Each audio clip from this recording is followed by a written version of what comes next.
Styx boy shall rot away your brain. Bad to the bones, bruise the fur, and pick up for days on days. And the great sound covers slow effects that bad writing to slay. We are all damage of damage. We are all damage of damage. We are all damage. The qualified. The qualified. We are prepared.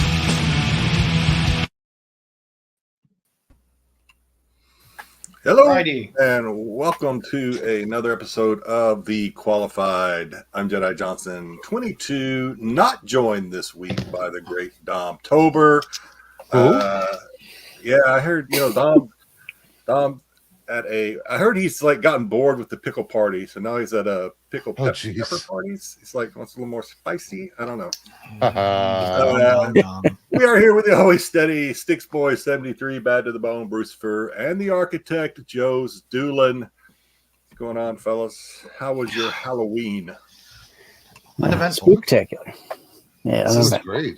This was the first year my kids did not go trick or treating. They hit that age now where it's like, okay, you're too old now for that, and they're absolutely fine with it. So you don't get trick or treaters out on the Ponderosa though, right? Because I mean, first of all, it's way out there, and then they got to get through. They got to get. There's no sidewalks. There's no sidewalks. There's no sidewalks. Swamp and gators. Get past the dogs. Yeah. They used to do a nice hayride where they would set up and a handful of people, and it would run like a 1 mile circle, and people would set up along the road, and the hayride would stop. Kids would get off and get candy and do that. So, yeah, it was an unusually warm 80 degrees yesterday. Hayrides, right, Styx? Don't you have to chaperone those things to make sure those the hayrides? Oh, yeah, sometimes. Styx, you're a professional chaperone. Are you saying hay rides are not something that you don't chaperone? That's outside your limit. They're outside his purview of chaperone. That's in a gray area. We'll call it a gray area. I think those hay rides or a hay area. I think hay rides would be more fun than prom, Styx. Yeah, think about it. Like Terry Garr used to say, you got to roll in the hay. Easy man. Another one last. I had fun last night. We saw pictures. Yeah. I have Wolfman Jack down there. It was a Halloween rave, just drinking candy. It was great. No sticks. Let me hear your wolf howl, Brucifer. My kids are too old to dress up, but Brucifer is not too old to dress up for No, I'm never too old to dress up. But we did have a scary moment last night. So everyone's out and we hear a siren. Okay. And we're like, what the hell? Why is there a siren going off in this neighborhood? And it's the freaking purge siren. Mm-hmm. So an army vehicle comes rolling down the block playing that. And then on a loudspeaker goes, "This is the beginning of the purge." Yeah. Like, what the? That is awesome. That's awesome. That's so fun. It's awesome until one dumbass drunk takes it seriously. Yeah. Get those mothers. Yep. I was like, I better keep my mask on just in case. Halloween. My wife informed me yesterday. She said no candy this year. Make a sign and put it on the door. Not dealing with the kids this year. I was like, no. So, good for her. Not good for her. I like Halloween. Plus, I think she just don't want me to eat any candy. That's what it is. Yeah, that's always my problem. When kids are going trick or treating, I'm like, I better. That might be poison. I better taste it. I better taste that one. Might be poison. Might be a razor blade in that. There might be razor blades in there. I better eat. Yeah. I better eat all those candy bars. When I was a kid, when we came up to a house and they had a little sign on that said "No candy," that was the house that got egged. Nobody ever did that. It's like if your light was on, then you could go to the house and they were trick or treating. If the light was off, that meant they weren't offering candy. Right. It was a very simple process. Yeah, no, simple code. Yeah. We never egged houses when I was a teenager. We TP the houses though. We toilet paper the crap out of some houses. Oh, the people that would make the homemade popcorn balls, or give us apples. Candied apples. Those people would get those things back. Not candied apple, just apples. Those people would get those back later. Well, later. I was a little coupons for you. I was a little mischievous. We as kids we threw hard boiled eggs at people and had socks full of nair. Right, Lucifer. Yeah. Hey, I turned my life around. You're an evil son of a bitch. Yeah, I'm glad you've turned your life around because you were certainly on the wrong track there. Who would have figured? Yeah. All right, we got some folks stumbling in with off their candy high. So we'll give them a little more time. In the meantime, like I said, I think this thing is just going to keep going. Yeah. Forever. Oh my God! Somebody's breaking something every week. It seems like it's a national pastime in some parts of the country and other countries and all over the world. First one, Oregon man, suck it, Canada. Oregon man paddles pumpkin 45.67 miles to break the world record. He hollowed out his prized 1,214-pound pumpkin, plunged it into the Washington River for a record-breaking 45-plus miles, breaking the previous record of 39 miles. I'm disturbed that the record existed already. Look at the picture. Look how happy he is. He looks. That's a real pumpkin. That's a real pumpkin. Pumpkins get that big. Jeez. Yeah. Can you imagine all the pumpkin? Can you make pumpkin pies out of pumpkins that big, or is it just I don't know shit about pumpkins? Are they just like, or is the innards like no good? I don't like pumpkin pie. No, most of the innards I love pumpkin pie. Can be still be good, but sometimes when they get that big, they will rot in the inside, and that is just a grotesque. That look on his face, he's either very happy or he's like, "Fuck, this thing is sinking." I can't tell which one it is. Or he's just sitting in a pile of pumpkin guts and has swamp ass from the pumpkins. I got pumpkin seeds in my crack. Yeah. Is that the face Matt makes when he's on the toilet for 2 hours? There's nothing wrong with being on the toilet for a prolonged period of time. It's a time of quiet solitude. Get out the bathroom. Get out of here. It's a time of quiet solitude and reflection. It looks like Styx. Styx, you got any family in Oregon? I don't. Nope. I do not. There goes that theory. Yeah, this guy is definitely got like he's fighting a battle in the toilet grimace on his face. We've all been there. Some of us pass out. Some of us that Halloween candy. He was in there for 45.6 miles, and maybe he had to take a shit while he was in there. I bet he did. I bet his legs fell asleep. He's just throwing a growler right in there. A growler. All right, what else we got this week? Well, England Mall attempts ghostly record for Halloween. The shopping mall in Dorchester, England, is trying to break the record.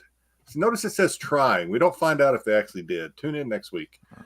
Trying to break the spooky record for gathering at least 1,025 people in ghost costumes. Previous record was set in Japan at 1,024 back in August of last year. Yeah, I don't know. I got nothing to say about this except for this just seems like a place to go get high and wear a sheet. How many pages? How many pages? Sheets.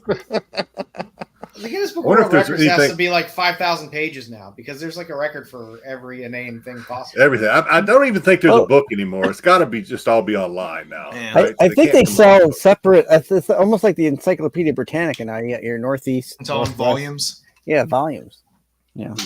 England. Every place got their own volume because Cliff. Is Dom trying to go for the most pickles held in each hand? Well, if he does, he's breaking his own record. If he does, so yeah, he's all right. Yeah, at that point, why? You know, there's some people naked under these sheets, though, right? You know, there's people. There's got to be. I would hope so. I would prefer to be naked under the sheets. I think that if not, it's pretty lame. Pretty lame. Well, guess where I hang my lantern? No,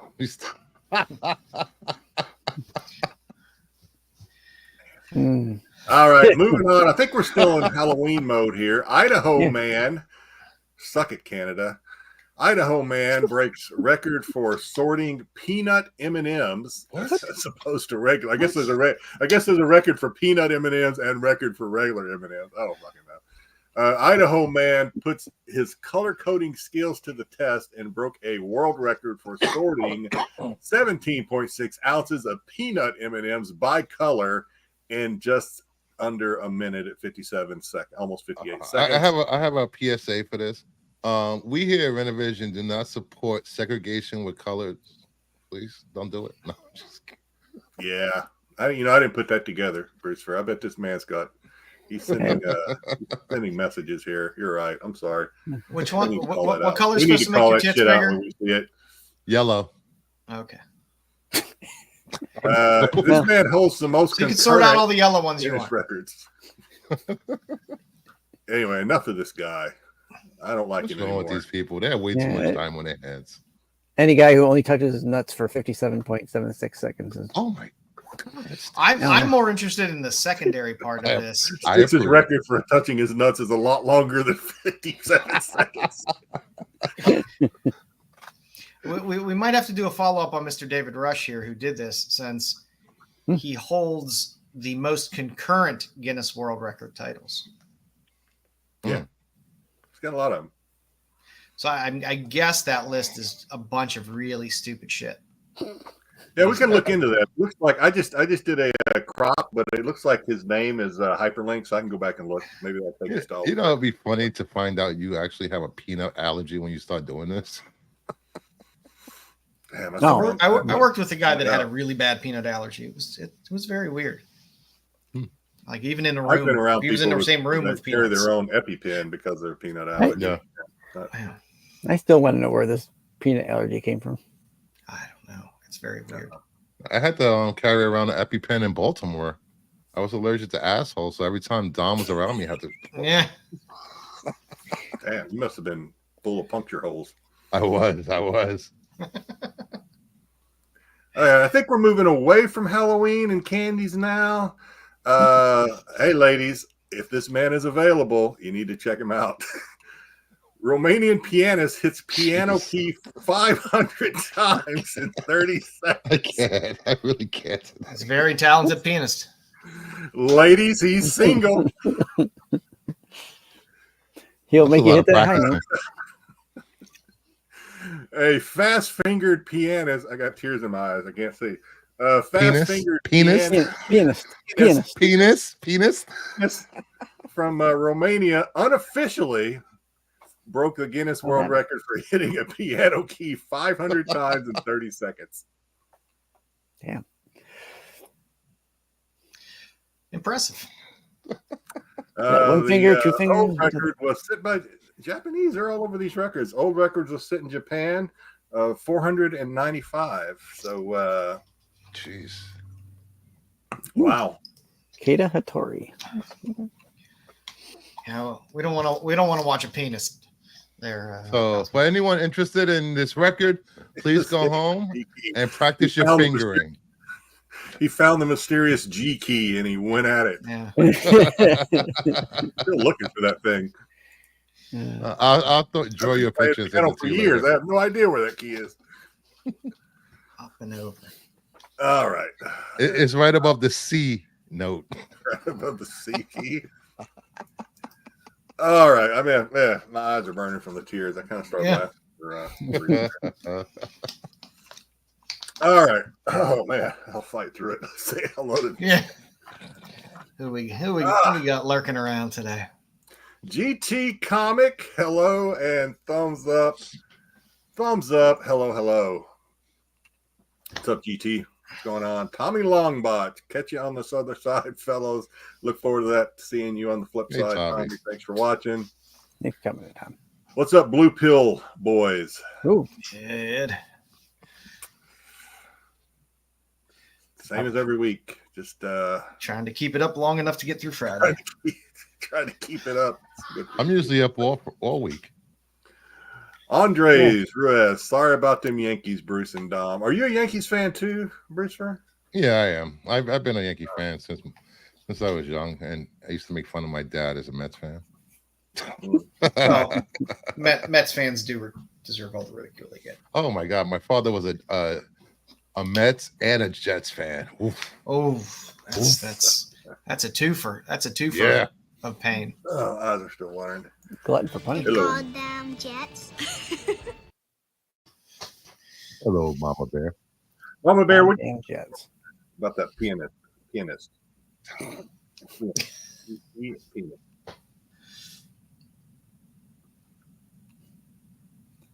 Fast hands, fast fingers. That's what I'm saying. Happy Brian LCS. Happy Friday. Hey, Brian. I'm sure Tomorrow's the awards show. They announced the winners with comic book awards on Brian's channel. Good luck to all the nominees. Here to listen to Brucifer talk smack about Dom. Well, Dom's not here, but that won't stop Brucifer. He's still, I'm sure he's still going to talk some smack. Yeah. You're guaranteed a half hour shorter show because it will be half hour. The two bickering old ladies won't be going at it. I'll show. When my boys hit the age and we couldn't go trick or treating, we just bought them a big bag of. That's the way to do it right there. Probably it's right after Halloween, 50% off. That's smart. Yep. Yeah, I prefer the there was a lot of All Saints Day candy sale. There was a lot of teenagers walking around trying to trick or treat without costumes. I was like, what the hell? Oh, that started. I saw a few of those. That started a good 15 years or so ago. Bastards. My daughter's 22 now. I used to take her when she was little, and they would just be teenagers. She'd just be walking around, no costume. Put a little effort into it. That's what I say. Yeah, a little bit of effort. So happy to brush my teeth before bed. Cosmic, what's up, Cosmic? Good dental hygiene is important. Yeah, very don't want to be attacked by those cavity creeps. They're bastards. Yep. He would corn houses. What? Oh, we would corn houses. What the hell does that mean? Throw corn at him? Or oh yes, hard all dried corn. Yeah. It would sound like So you just take like a handful of dried corn and throw it at the house? Oh, I want to do that next year. What the hell? I mean, they can't make a whole lot of noise, but when you come outside the next day, it's probably like stepping on Legos if you don't have any shoes on. Well, hundreds of them hitting your house at the same time could be pretty unnerving. Right. I think I'm gonna have to Google that, YouTube that, see what it sounds like. Do they have corn in Hawaii? I didn't see corn growing at the scene of the crime.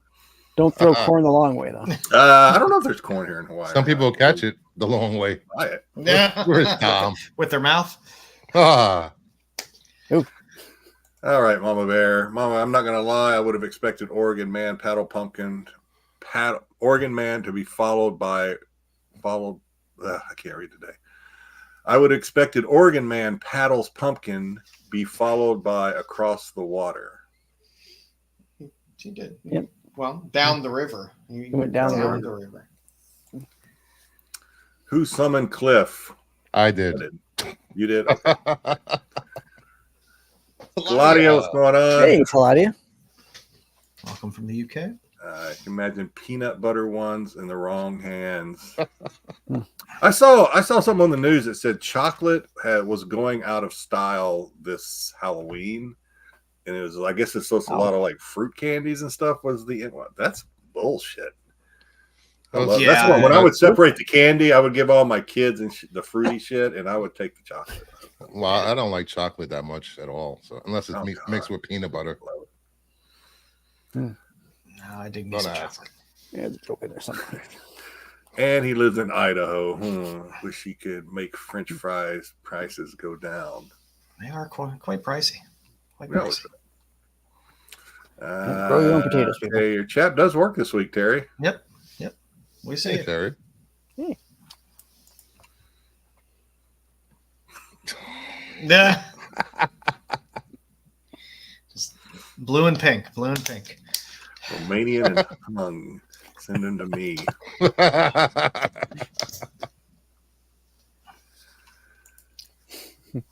A lot of people are probably you're probably gonna have a battle on your hands. I bet that guy is beating them off with a stick.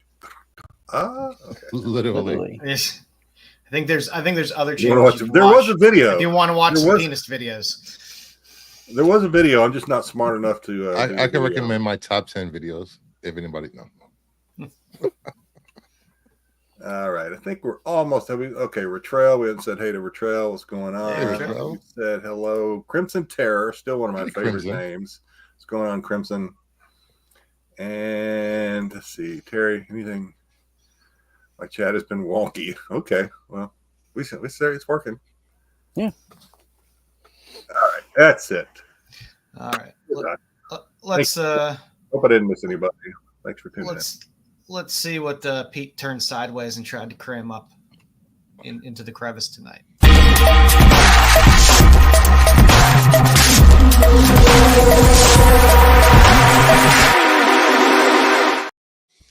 We have the most popular segment on Renovision, Outside Looking In, the CBSI Hot 10 show. Woo! Books that were not hot enough to make it on the CBSI Top 10. So we get stuck with them.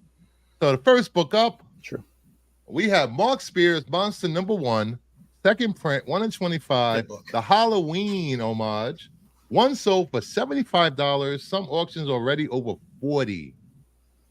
Yeah, again, when we talked to him, the way the distribution of a lot of his orders seem to be, they're very widespread. So there's probably not a ton of stores ordering 25 of the second print to get the ratio. So they might be a little sparse out there. I think I read somewhere, I think one of his posts maybe, that there were 120 copies of this ordered.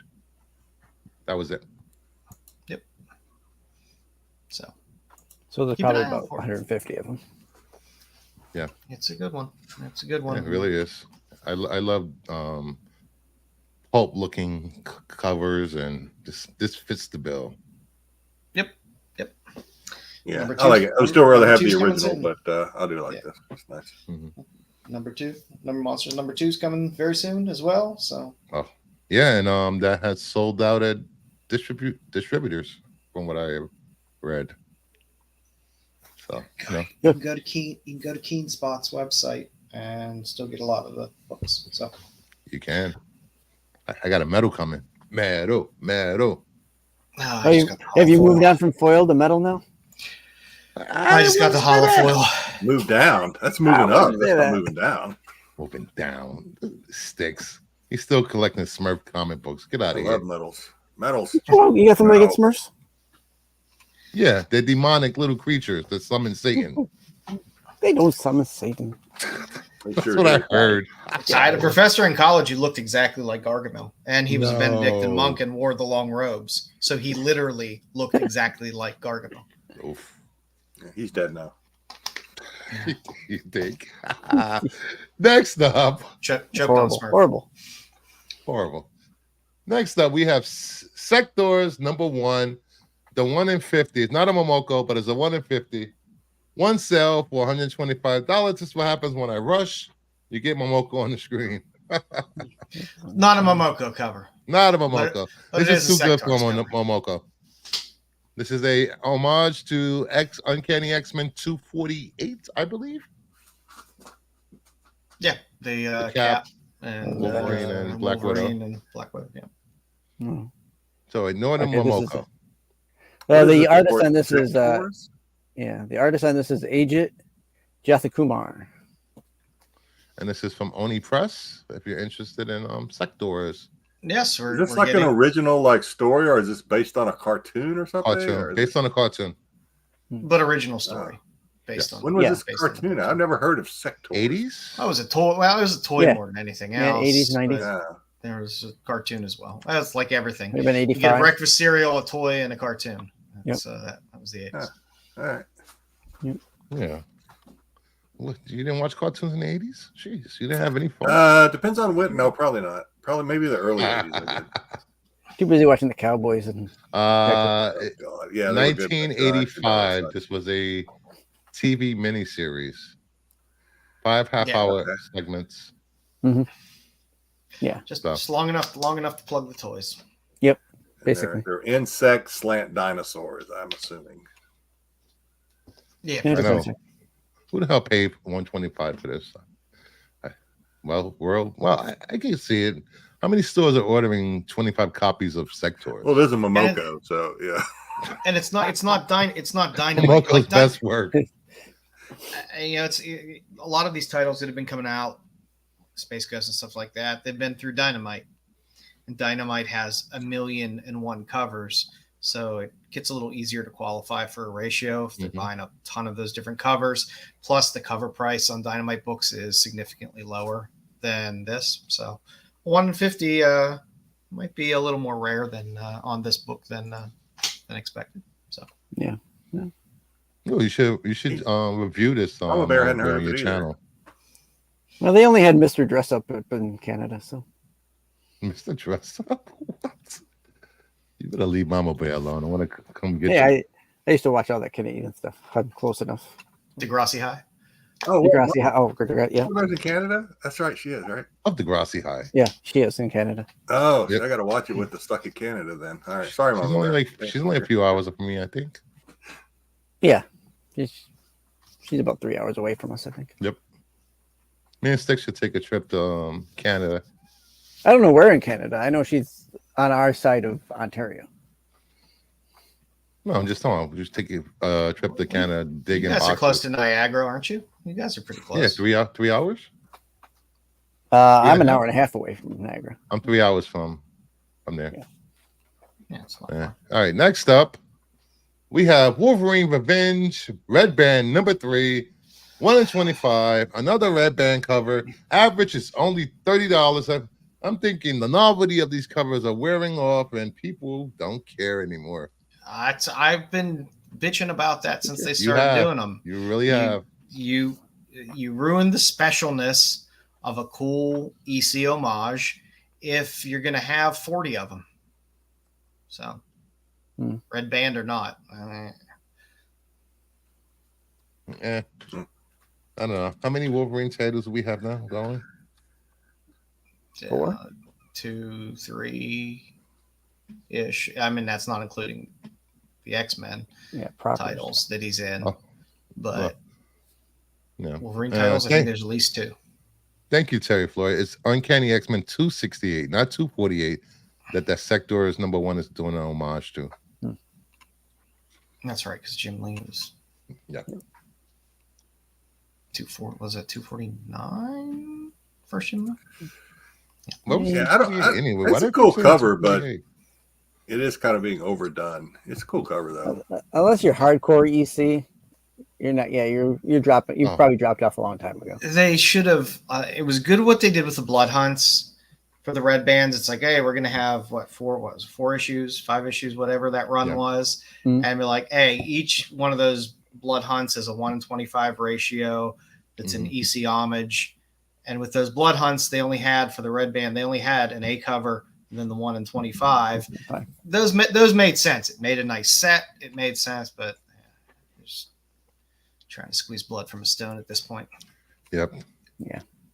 At this point, nobody cares. Yeah. Next up, we have Wonder Man number 1, 20 plus sales. I had $26 for a newsstand. If you saw the Disney teaser trailer for the upcoming live action stuff for next year, you saw the 8 to 10 seconds of Wonder Man, which showed really nothing. I haven't seen it. I've had this book floating around my house, just loose, unbagged for I don't know how long. Was it underneath the table, keeping it from teetering? It was one of the. I always keep a stack of comics in the bathroom because I enjoy my bathroom time, and I have a stack of these are my bathroom comics. That's what I read while I'm taking comics. shit. That's the first time I've ever heard that. Bathroom comics are wonderful. You get a stack, like the Image Firsts, the True Believers, all like the shit dollar comics and stuff like that. Or back. Do you wipe your ass after you're done with them?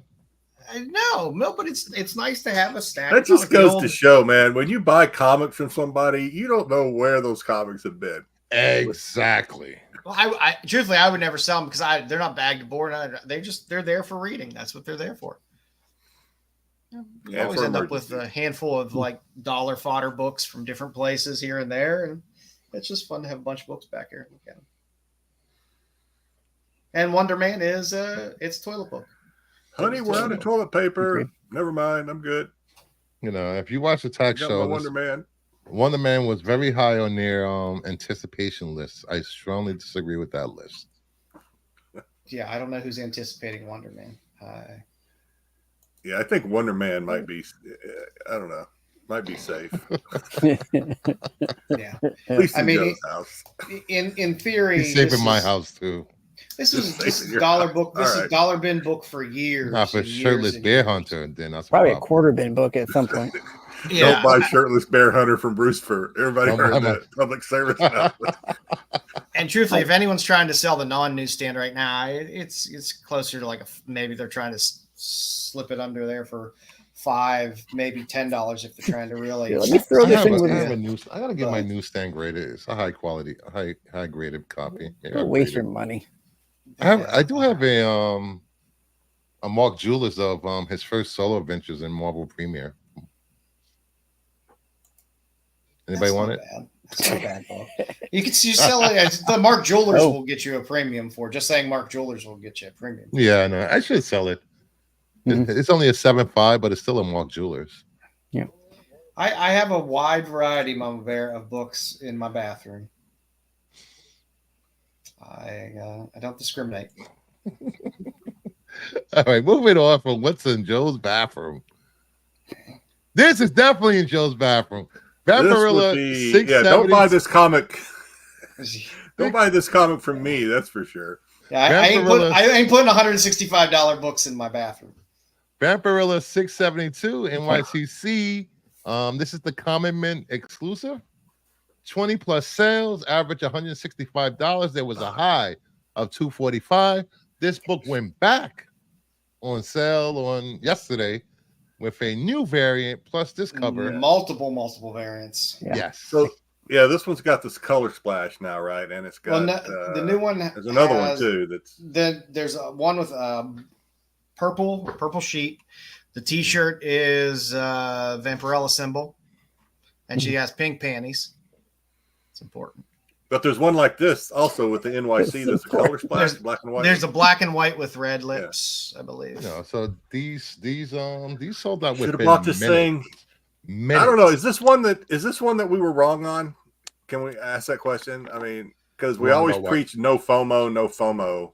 And last week, this thing I could have gotten for like $75. It was I looked- $75-$80 at the beginning of This last week. week. The cheapest It one I jumped. saw, for sale was like $175. See, the problem I have with it is I love the book, Isn't it a high print count But for the- this? but then they do not that high. What was but it? then they 3,000? I don't think it's that No, much. probably Oh, I 300 or doubt it. 500, I would guess. Not for a con Yeah. exclusive. Oh, it's 500. 500, I believe. But then they went back and printed more. Yeah, well, Yeah. that's the problem I have. They do all the variants of it, and to me, that dilutes the value of the original because it's like, well, I could just get a copy of one of these variants, and the variants sold pretty well from what I was hearing. They were selling pretty fast, but Yeah. still, You're a it still Vampirella floods the collector. market.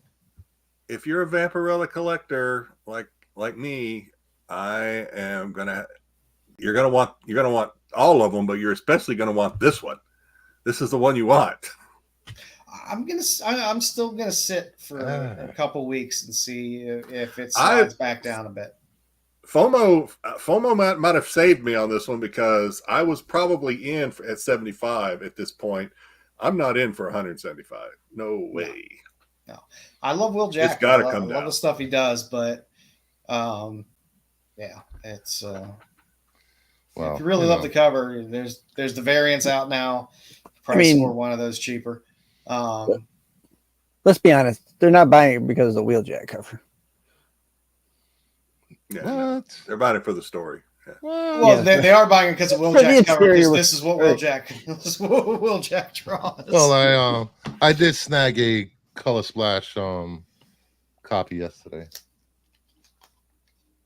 How much? Because the color splashes are going for like 75 last time I looked, which was a couple hours ago. I got it signed, so it's 140. Oh, okay. Signed CGC grade. It was the only option left by the time Sign posted and this- CGC. That's a good Yes, price. They sold pretty fast. Yeah, by the time I got to the site, that was the only thing left out of all. there's a color splash on eBay right now for $70. Buy it now. I love the cover. I'll eventually have it in my I'll PC. flip it and I'll have Jedi sell it on his whatnot. to himself. Pretty much. Although now you got guys doing this on their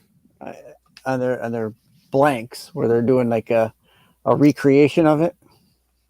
So they're doing sketch covers of their own art, looking like that, and trying to sell it.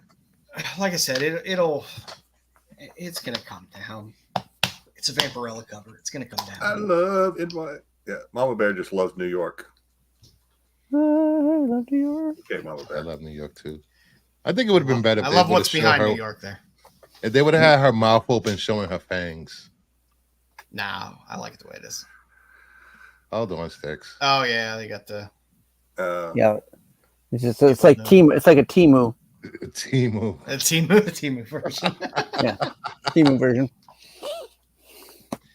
And that is the last book on Outside Looking In. For more information on these books, head over to CBSI.com and check out Pete's write-up. Back to you. All right. You want to do some pickups, boys? Sure. I'm always up for a good pickup. What you got, Styx? I'll go first. I got one of two boxes this week from overseas. Ooh. Most of my buying is going to be overseas. It's over the winter. I got one of Jedi's favorite, but this is a mini. This is a mini Jedi. Mudmen. Yep. So it's a mini Mudman. Ooh. You and your Mudmen. So it comes with, it's got a little like a little stand. Is that So all I had to, organic? so of course I had to buy. I had to buy a them. stand. I had to buy a stand to put them on. Oh, you need a These stand are- for I all like your that. Mudmen. Yeah, these are the Eagle Moss statues. So this the Eagle Moss brand stand, what they call a plinth, and you put your figures on there, and I'm gonna fill that up with Mudmen. Oh, Hide your weed in there. Hide your Um, weed. What? What? We don't have to hide it in New York. We can just openly walk around with it. All right. I went to one of the local comic shops. They have a website. They don't have a buy on their own website, but they go through what's called Comic Collector Live website. And I bought some Doctor Who books. So I got these. I don't know if you remember, I got one of these graded. So I got 12, 11, Yeah, nice Matt Smith. Nice. The And- best Doctor. number 9, number 3. Nice. That was it. Meh. Yeah. What do you mean, meh? Those are some good stuff. You know, Here's some whatnots that I got. I got stay off whatnot. Dynamic Forces, Star Trek, Doctor Who. This is the Dynamic Ooh. Forces. I already had one of these, but because it's a wraparound, I wanted, I'm on eBay right now looking for Doctor Who and Star Trek. Yep. Trek. I I did not know that existed. I know I have a set for you somewhere. I think I talked about it, but I got to put it together. Do This they is a have, wraparound, so I needed a second one to show the back in my box. I prefer the reach around covers. Oh god. Or you could have just got a clear back, but yeah, either way. No, that's cheating. This is the Dynamic Forces. This is the Prisoner of Time #1, black and white for William Hartnell, the first Doctor. I picked up this Booster Gold that for Nice. some reason I didn't have in my collection, and I couldn't find it online for a price I was willing to pay. Finally, I found one for like $3, so I'll pick it up. That's a good cover. Who's the lucky lady wearing the Booster Gold t-shirt? I can't remember her name. She was in. That's Alicia Silverstone, isn't it? No. No, she was on Attack of the Show. I can't remember what her I name remember is. that. Oh wow. Yeah, she was on Attack of the Show on the Gamer Network. She needs to eat some yellow M&Ms.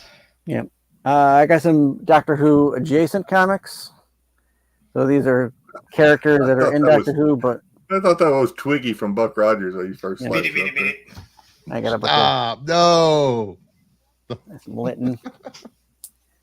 I got a whole bunch of Lytton here. There's a whole series of Lytton. He's not an evil character, but he's like a against the grain type of guy. Here.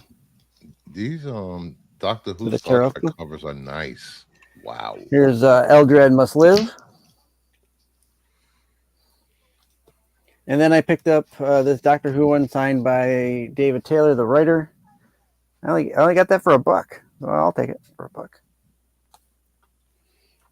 $1. Booster Gold cover, and of course I picked up this random Captain Carrot book. Yeah, nothing wrong with Captain Carrot. This week I'll finally show off what I got at New York Comic Con. Oh God, Lord help me! All right, I only really went to New York Comic Con for 2 reasons, and that'll be the last thing I show you. But I did end up going to the Mad Cave booth, where I got Gotcha Man second print signed by the artist. I picked up a Terminator signed by Jason Flowers, artist. This was at the what booth was this? Doesn't even say. I don't remember what booth it was. I picked up another Magoogan. Nice. Secret Agent. It's a little wrinkly, but for $3, I'll find another copy somewhere. Can never You need to bring your books to my house so I can clean and press them. And I found a copy of The Scarecrow for $10. Ooh, nice. Or Dr. Get all that gold key stuff you can. Yeah. I'm always looking for certain things. So, and that would have to be one of them. There's a question for you, Styx. What's that? In that Star Trek Generation crossover, was it the Borg versus the Cybermen? Yes. Oh. Yeah, but there's Borg versus Cyberman, and there's a couple. I mean, it's a couple different things going on in there, but it's called a lot of the covers have Borg and Cybermen on. Does that a simulation book come with a simulation? Yeah, a simulation 2, I think. Say again, Joe. I said, does that Star Trek Doctor Who book come with a coupon to never get laid? Have you seen Styx? He's get laid all the time. Stop. He's like a Dom Juan of Doctor Who collector. Look at me. I just ooze machismo over here. Come on. Yeah. All right. So the two things that I went for to New York Comic Con, I got my picker Jodie Whittaker signed. This is the 13th Doctor. Really shadowy. She was there? That. Yep, she was there. Oh, nice. And I guess I got Matt Smith. Nice. That was a big one. Yeah. How was the line for Matt Smith? I got in line at 1:00, and I got it signed about 3:00. Was everyone in the line mostly Game of Thrones people? That's what I was. It was a mix. It was a good mix. Oh, that's good. Yeah. So. Because it would have been insufferable to be there with a ton of just all Game of Thrones people. Yeah. It's like going to Renaissance. Just want to hang yourself. I was going to say it the other way around, but okay. Hey, leave Doctor Who alone, all right? Our fans are very prestigious. It was a good, like I said, it was a good mix. There was a lot of people there. I was probably 30th in line because they didn't open up the line until 1. I got there right when the line opened. It took them that long just to do 29 signings. Well, he didn't start signing until 2:30. Wow.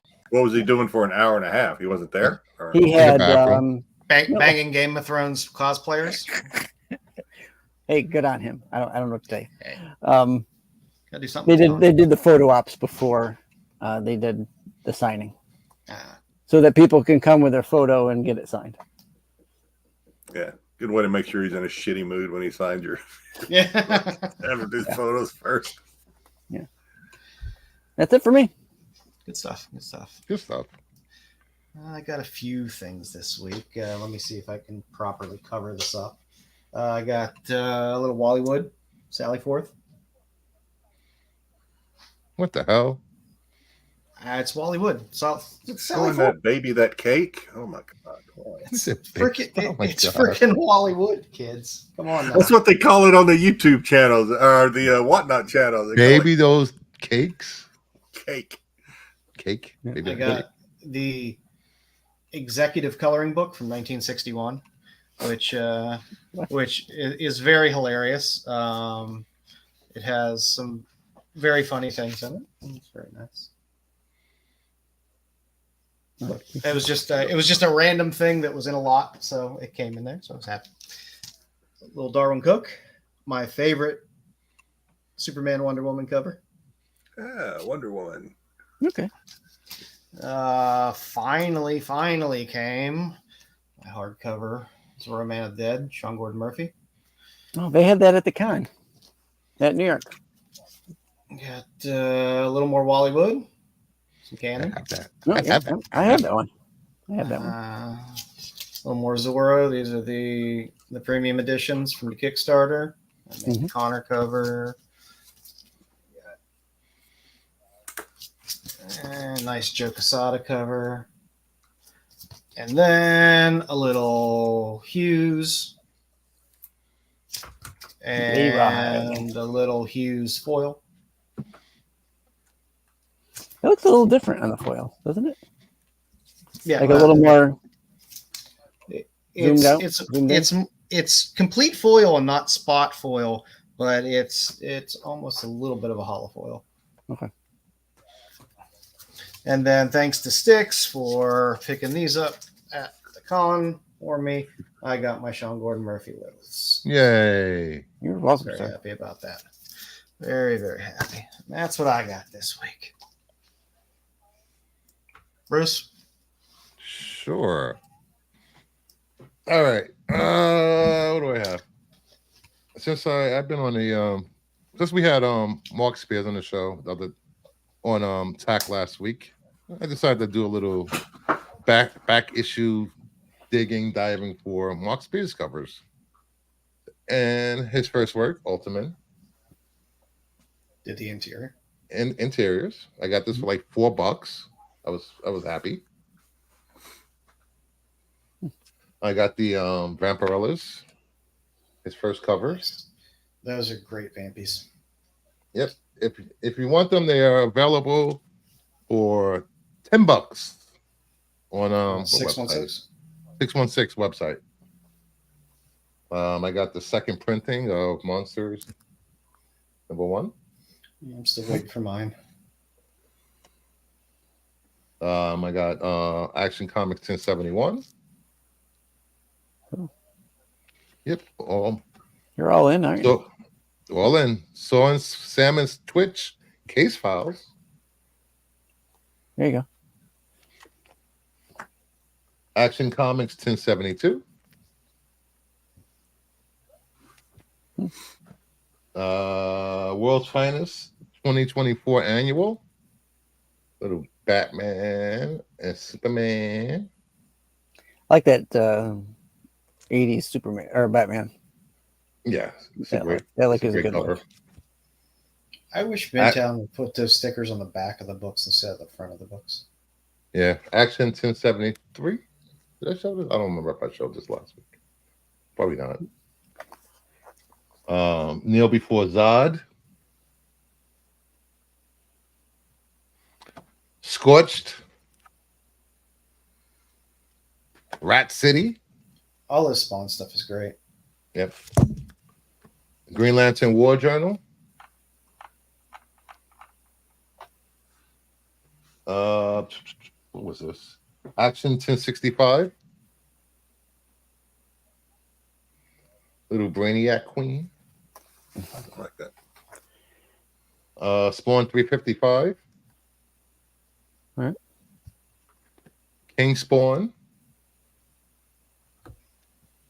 And that is pretty much my Mark Spears. I have House of Mystery 197. I picked up. Nice. No ads. Green Lantern 18. Newsstand. First appearance of Liza Dark.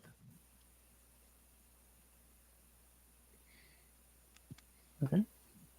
G.I. Joe Dreadnought. Nice. I like that cover. Yep. I got my, thanks to Styx, I got my Liliths. You're welcome. the hell, Styx? Thank you. My absolute Batman, Akira's came in. Well, I think Bruce did what I did.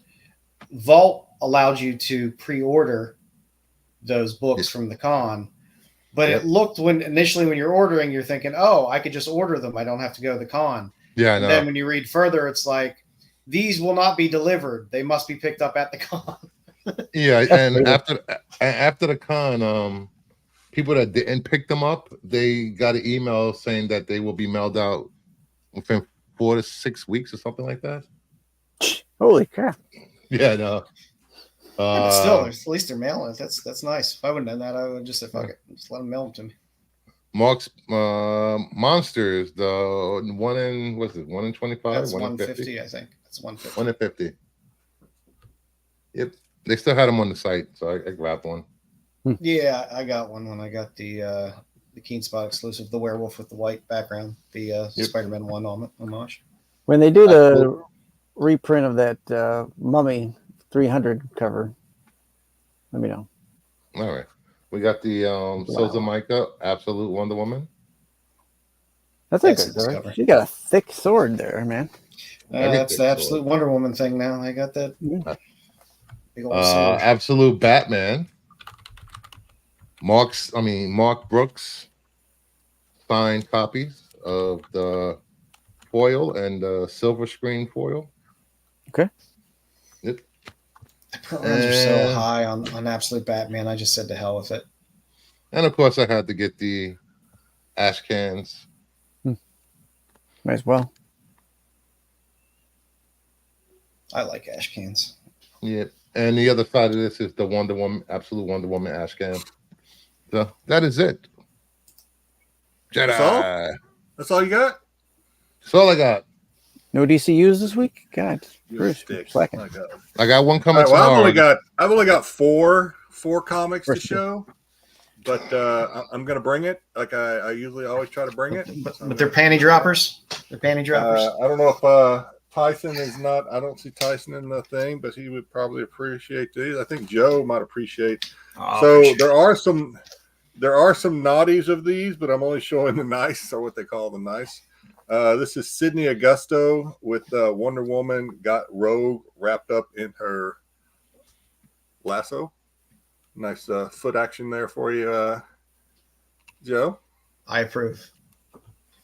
That receives my full endorsement. I got the set. This is actually a PH set. Still got the toes there. Can you put that back up? Still getting a thumbs up. We'll take a cold shower first. All right. Okay. I'm looking at different angles. And then I didn't know what to show this week because I still got a stack, and then Joe said we're doing Wonder Woman, so I decided I would go through and just show some Wonder Woman stuff that I had. More PH copy. This one's signed by Don McTeague. I love Don McTeague. Yeah, she's awesome. With the cake. And same cover, but this is the gold edition. Same cover. Oh, I like that. I like the gold. Yeah. Nice. That's all I got this week. She has a great signature too. Mm-hmm. Yeah, she does. Jedi saw his comics into Naughty and Nice has me dying. You got to. You don't want to slip up there. Yeah. There's some naughties over there that I had to separate. Put some pasties on. I have to sort mine out all the time. I'm like, I don't have that problem. Pull that one up. All right. So this week we are going to be getting into some Wonder Woman, but first a little comic now and later. This week there is a nice Savage Sword of Conan, which is magazine size, but there's a nice Joe Jusko cover. And I love Jusko, especially when he's doing Conan. It's just good stuff. Yeah, just a point, Joe Jusko will be at the local comic shop for coming up on Monday, or a couple Mondays from now, to do some signings. So, go see him and pay him for some signings because he doesn't get shit when Marvel spews out all his old work. So nope, and reuses it. So go help out Jessica, great artist. I had to throw out the Kill Town, the flip. They had doing these flip covers This is the 1 in 20. It basically has the A and B cover, but it's as a flip cover ratio. So you get both covers. Not a bad way to get both covers, especially if you're pre-ordering this stuff. Those sold out pretty damn quick. Oh, don't look at me. I've had mine PDQ? pre-ordered like Mine's just real. 5 months ago. I actually took Joe's advice when he had them up. I actually ordered all the covers. I pre-ordered all the covers. Yeah, I mean that Night of the Cadillacs supposedly, and Lipstick Clickers, that whole thing was supposed to be optioned at one point, but this is still part of that whole universe. So anything that comes out from this, if they end up moving with that so that whole one property, that's great. The one on the far right, if you didn't pick that up like I didn't, you can only blame yourself because this was on your later. Oh yeah, slide months and months ago. Right? Yeah, several months ago. So yeah, it's these are good covers. And it's that Rob Pryor and Todd Skull artwork on these is fantastic as well. Yeah, and like I said, covers, it's a whole universe building thing that they're doing with that whole Night of the Cadillacs universe. So you get all these different gangs and interesting stuff. So yeah, as soon as I saw these covers, I was like, yeah, this is a go. Yeah, they're beautiful. Also this week there is a Mark Spears exclusive from Mutant City, which is a pretty nice second printing of #1. This one didn't get too much buzz and didn't see it out there that much, but it is one out there if you're looking to fill out a set of Mark Spears stuff. Kickstarter wise, Private Dance 4 came out. I just love this Delmos cover. This is the nice cover. There are variations of this cover that are not so nice in terms of sauciness. And last but not least, for this week, I love all the Jay Stevens stuff that comes out. Dwellings is a lot of fun. It's an expensive book. It's a $10 book. It's I think it's a 72 pager. They're bigger books. They're comic size, but page wise, there's more to them. But the 1 in 10s are normally kind of skeletal versions of the A cover. So this 1 in 10's a winner. I collect a lot of Jay Stevens stuff, so this is definitely on my list of things to have in the box. And coming up in the future, we got our little Scarlet Witch Aubrey Plaza cover. I'm sure that one will be a hit. Death herself. Yep. I'll say Aubrey Plaza because that's who the actress is. They're doing a handful of these Art of Marvel television covers out there. But the Aubrey Plaza one, I'm sure, will sell like hotcakes. And the issue prior to that for Scarlet Witch 6. Scarlet Witch, this series has killer covers across the board. Dodderman, I think, is doing all the A covers for it. There's a lot of great stuff, but this Scarlet Witch 6, the 1 in 25, the Amaranth cover, she will be playing a part in that new Champions team. So you'll be seeing a handful of her on covers here and there. So if you want to get in on some covers for this character, if you think it's going to go somewhere, this is a nice ratio to pick it up on, especially you're down like 6 in the run. There's a lyrics cover of this, which is very nice, but there's a 1 in 100 that's just a virgin, and it's just a virgin of the trade, which is the A cover. So I like the 1 in 25 because you're actually getting different artwork, and people might just not be thinking about it because of the lyrics 1 in 100. So yeah, that'd be a bad one to grab. That Talavera is amazing. I love that cover. Yeah. Also, Spirits of Vengeance. This Rob Rice cover is just sweet. It's a good Ghost Rider cover.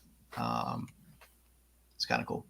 So I had to throw that one on there as well. And also in the future, for all you Jenny fans, when Jenny does Vampirella, I like Jenny Vampirellas. So on Vampirella 675, you get your Jenny covers. Of course, is Dynamite, so you can get all of your different variations of that cover that you want.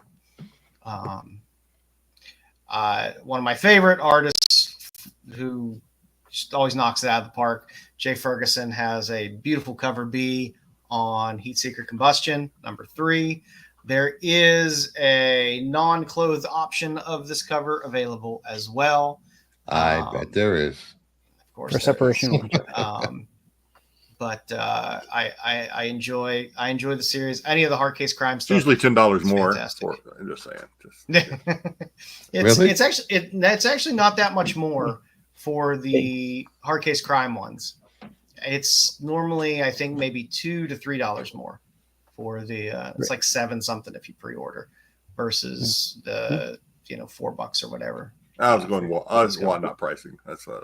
Remember, Jedi, you gotta remember what the DJ tells you at the dance club. If you want to see it, you got to pay up for it. Yep. And keep your hands to yourself. Keep your hands to yourself. And Hello Darkness seems to be following the holiday theme. So the cover D for Hello Darkness 6 will be a Christmas themed cover, and you will get the Christmas Darkness, which looks to be a claymation style cover. So look forward, since we saw the Halloween Darkness, the Christmas Darkness.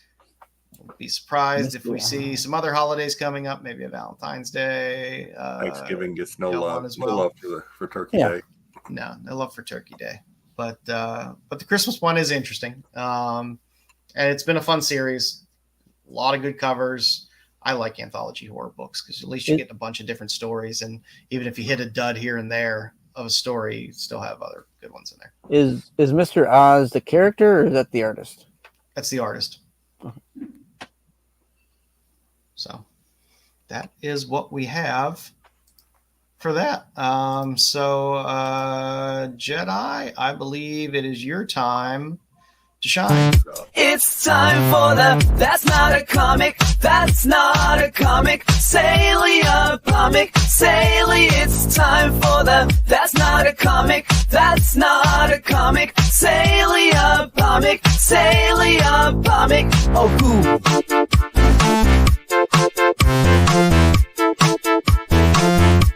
Sale of the week. Ooh, exciting! I know it's so much better than the actual segment is going to be. Holy crap! I want to intro. I was telling Joe before the show, I feel like I mailed it in, and he's like, "Well, that's not good because I made this killer intro for you." Damn it! Oh, jeez. I don't know how.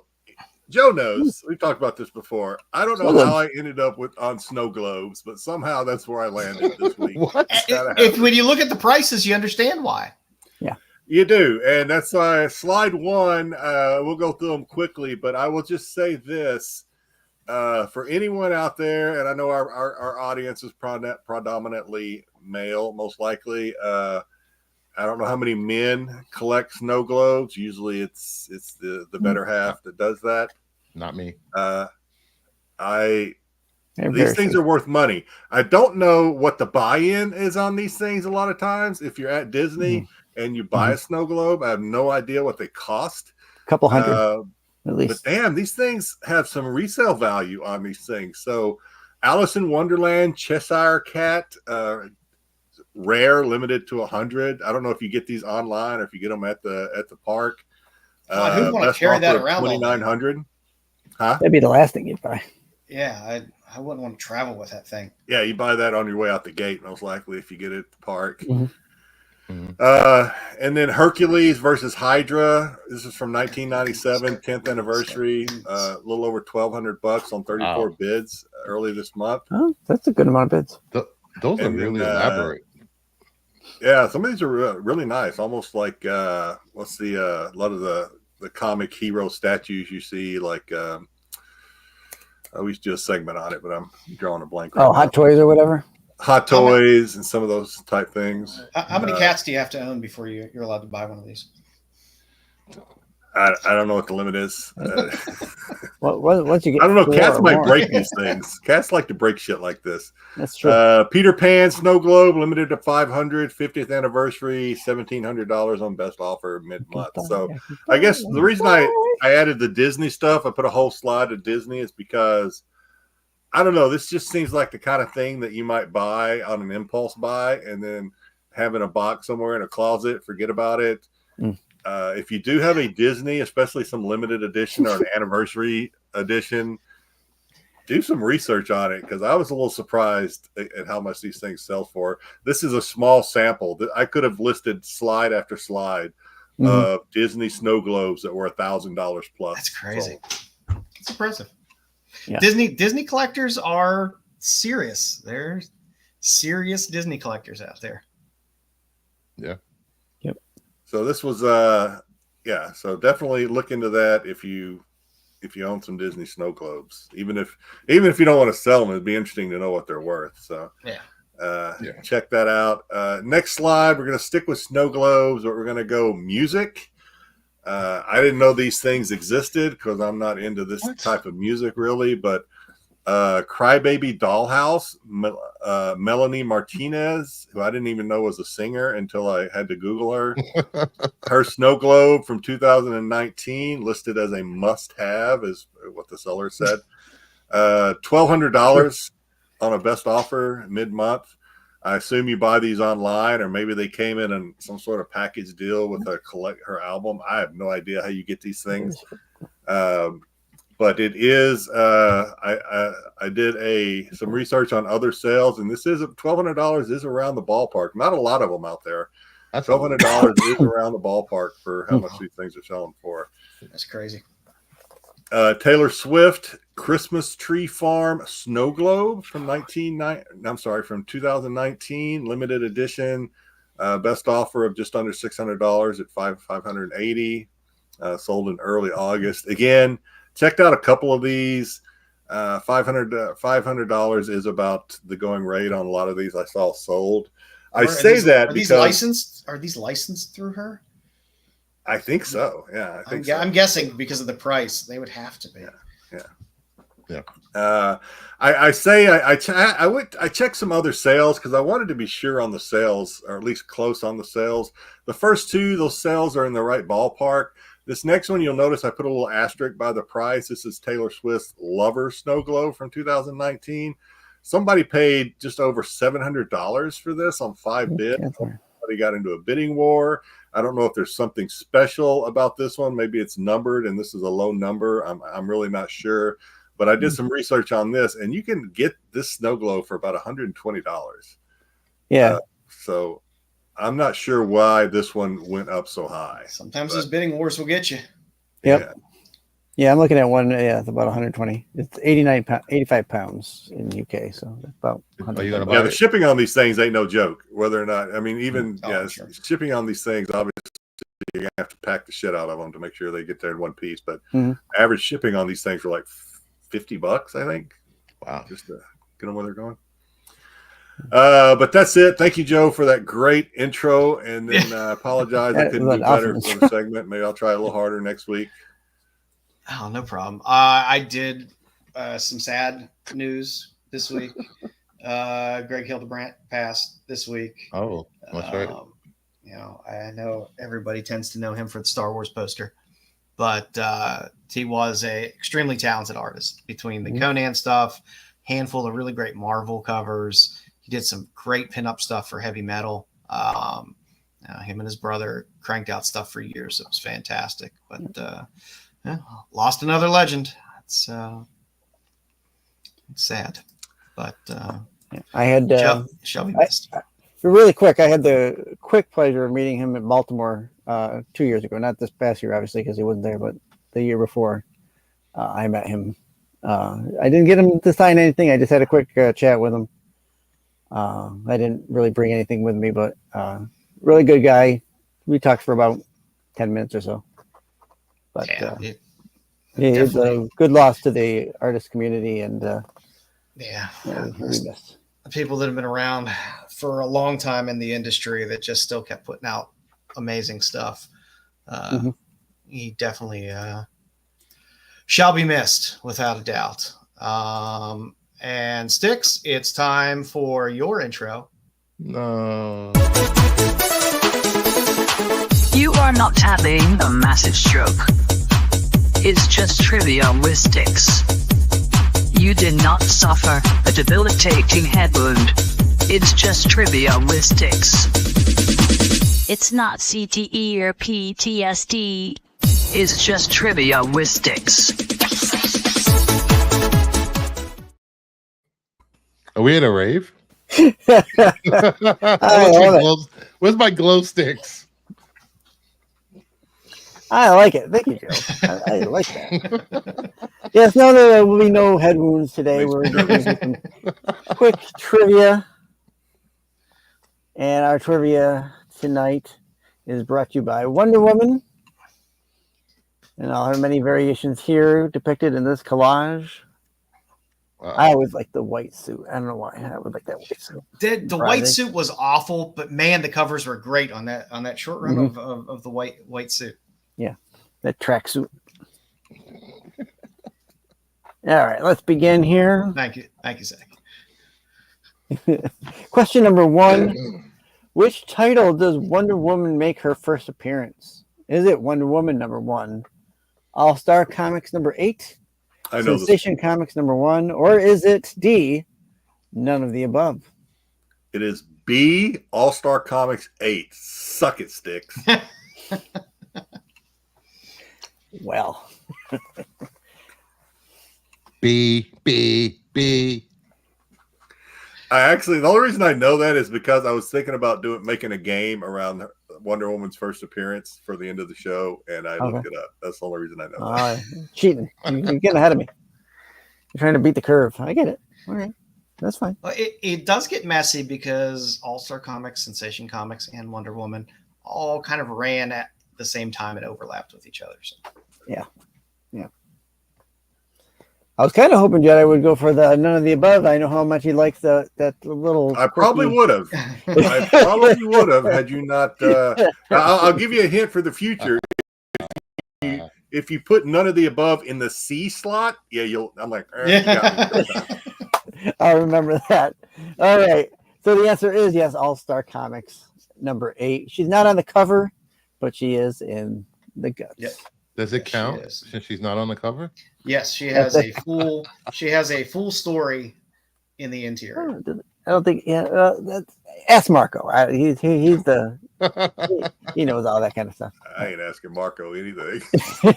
Question number 2: how was Wonder Woman able to leave her island? Was it because she saved Trevor from death? Was it because she went off to fight the Nazis? Because she wanted to go and join the Justice Society of America? Or did she leave because she won the bullets and bracelets competition? She left looking for D. Not big D, I mean D. She won bullets and bracelets. So the answer is A. Because she went with D. She went with the D. Yeah. So it's A and D? The answer is A because she went in search of D. It could be A and D. Yeah. It could be all of above, actually. A, B, and D. I don't know. But it's D. Is it different? Did they do any different storylines where she got off the island differently? This is going to be the golden age. I'll help you out here. This is the golden age version of why she leaves the island. I can only go with the movie. I'm gonna say A, just because isn't that what happened in the movie? She like saved that dude's life and had to like take him home or some shit. Yeah. The movie, yeah. Yeah. I'm gonna stick with A, even though I like D. I think winning the bullets and bracelets competition is I think that's one of the better answers that you've made up in the course of this game. Styx, I like it. But I'm gonna go with A nonetheless. I'm glad you said that. Okay. If it turns out B, I'm gonna be like, so in the golden age version, motherfucker. Yeah. Yes, she saves Trevor's life. Yes, she goes off to fight the Nazis. But how she is able to leave the island is because she wins the bullets and bracelets competition. Otherwise, her mother wasn't going to let her leave. Nope. But I know stuff. She disguised herself and won the competition, and her mother had to let her leave. Was that the way it was in the movie too? Yeah, kind of. I mean, I think they have a competition, but I don't think she doesn't disguise herself or anything. She didn't disguise herself. Right? No, not in the movie. In the movie, she doesn't disguise herself, but she does go through the trial. In the movie, it's a trial, not a competition. So there you go. She got the D after all. All right. Question number 3. It's just weird. When Styx tries to be naughty and dirty, it's just weird. I know. It's very weird. How many actresses have played Wonder Woman on a live action show? A show or a movie? Show or movie, yes. Show or movie. Okay, so anything live action. TV or movie. 1, 2, 3, or 4 actresses. 3. C.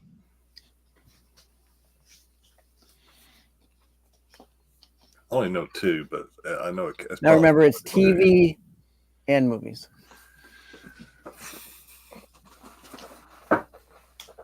Wait, God damn it! It's 4. 4. Linda, Gal, the pilot for the original Wonder Woman series, and then they try to do another Wonder Woman series in the 90s. So I think it's 4.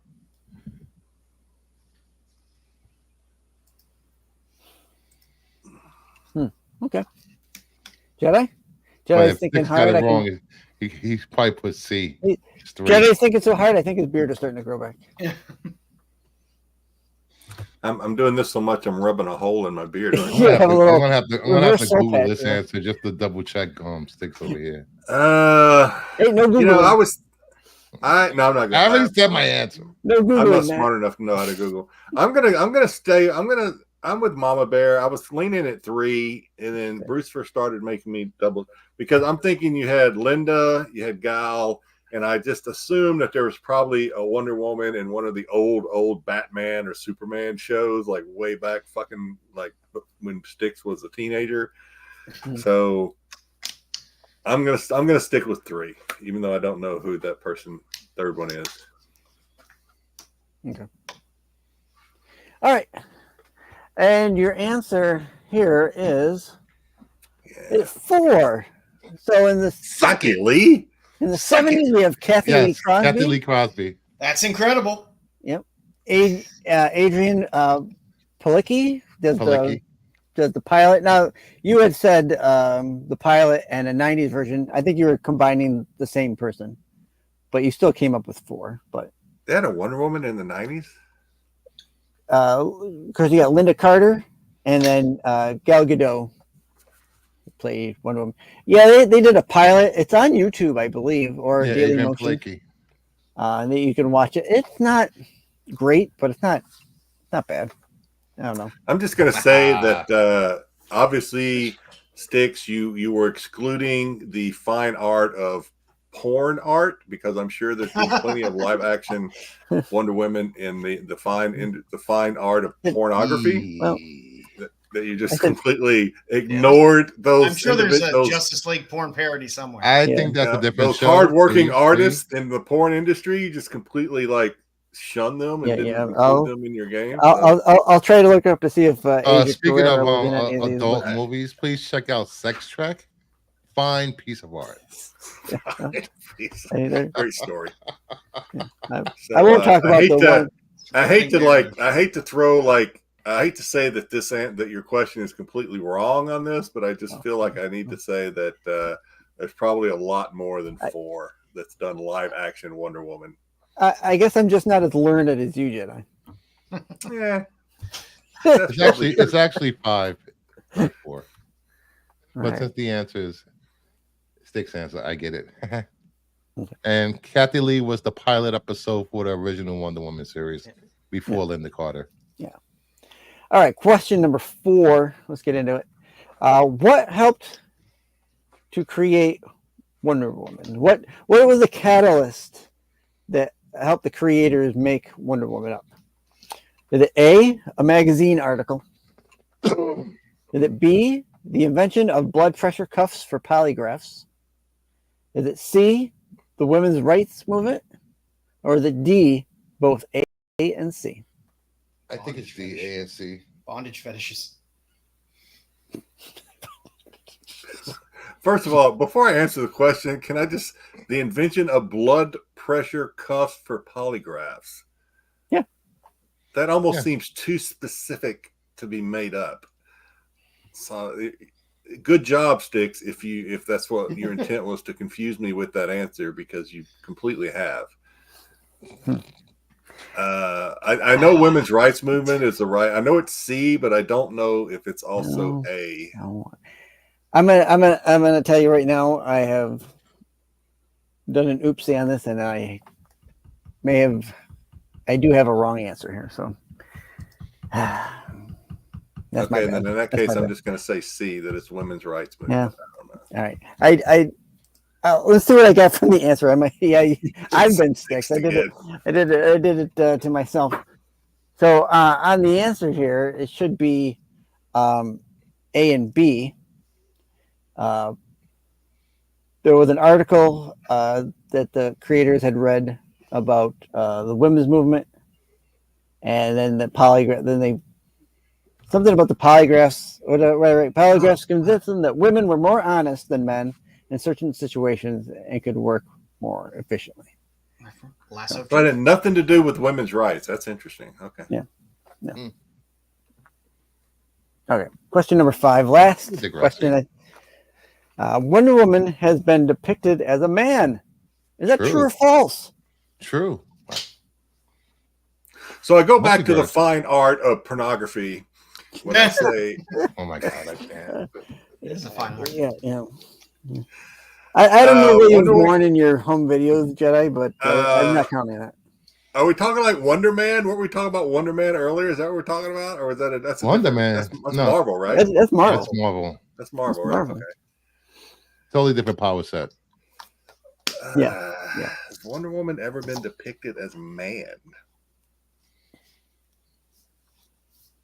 Bruce says yes. I don't. Okay, I'll go with. What's Mama Bear say? Mama Bear, where are you at? I don't have BK in here anymore, so I got to lean on Mama Bear to help me out. Yeah, where is BK? BK, He's he got mad. Something happened. BK SNS pissed BK off, and he's like, "Fuck the channel, fuck everybody." Really? I something happened. I don't know what exactly it is. I'll say true that he has been depicted as a man because everyone seems to think so. Okay. Mama Bear says, "I hope not, but probably yes."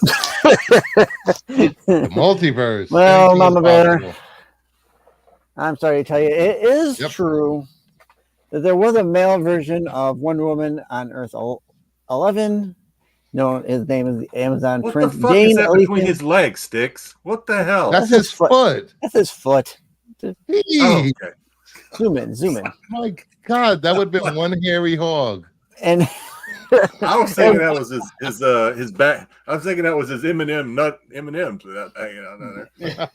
And I thought I'd throw it in if you're interested in his first appearance. It is Countdown Presents the Search for Ray Palmer, Superwoman, Batwoman #1.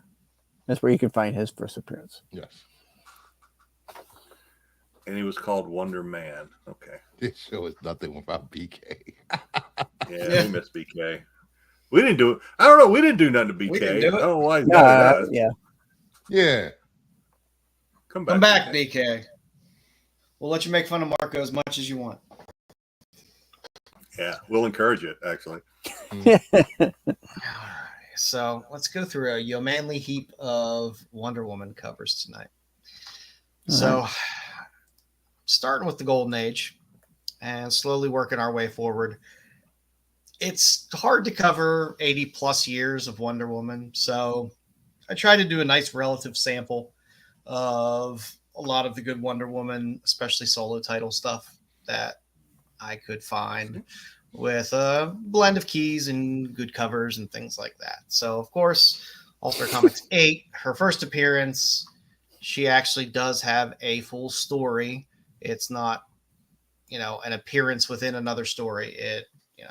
These books had literally like 10 different stories in them. All were very short, but you actually got a full Wonder Woman story. So that's her first appearance there. And again, she shows up through that early run of All-Star Comics with the JSA. And at the same time as All-Star was out, then they launched Sensation. Well, Sensation was running. You got Wonder Woman. So there's an overlap of a lot of the Golden Age Wonder Woman stuff. But all the Golden Age covers to me are fantastic for Wonder Woman. The Sensation comic ones are great. You're going to see one of my favorite characters very soon. Etta Candy. I don't know if you're familiar with Etta Candy, but she's Wonder Woman's first sidekick. She's that hefty little girl there that's getting whacked with a medicine ball. She was Wonder Woman's first kind of sidekick in the comics, in Sensation Comics. Okay. Yeah. See, she shows up on a handful of covers. She actually shows up. Is she in one of these? I know there's one before she shows up where she shows up on the little 10-cent area as well. But again, you get her there. The Sensation Comics 42 in the middle, I believe. I'm trying to remember whether it was that one or whether it was the one where she's carrying somebody over her back under Wonder Woman. Was from Seduction of the Innocent. Was called out because they said it was encouraging lesbian themes. So it was called out in the old Seduction of the Innocent. Jeez. If they only knew. And you got nice Steve Trevor there. All the Sensation comic ones are great. Shut up, Styx. People remember the All-Star. People remember the original Wonder Woman title. People forget about Sensation sometimes. And that run that she had through here, because it was a good solid run. Some good cover than these ones too. Yeah. And then there's the actual her own titled series of Wonder Woman. Again, fantastic covers. On the far right there, number 6. You get your first appearance there of her arch enemy.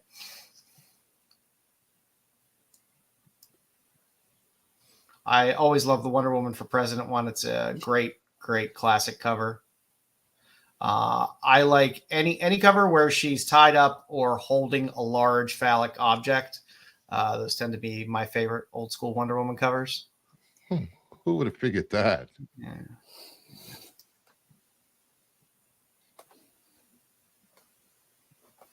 But there's definitely some winners in there in this original Wonder Woman run.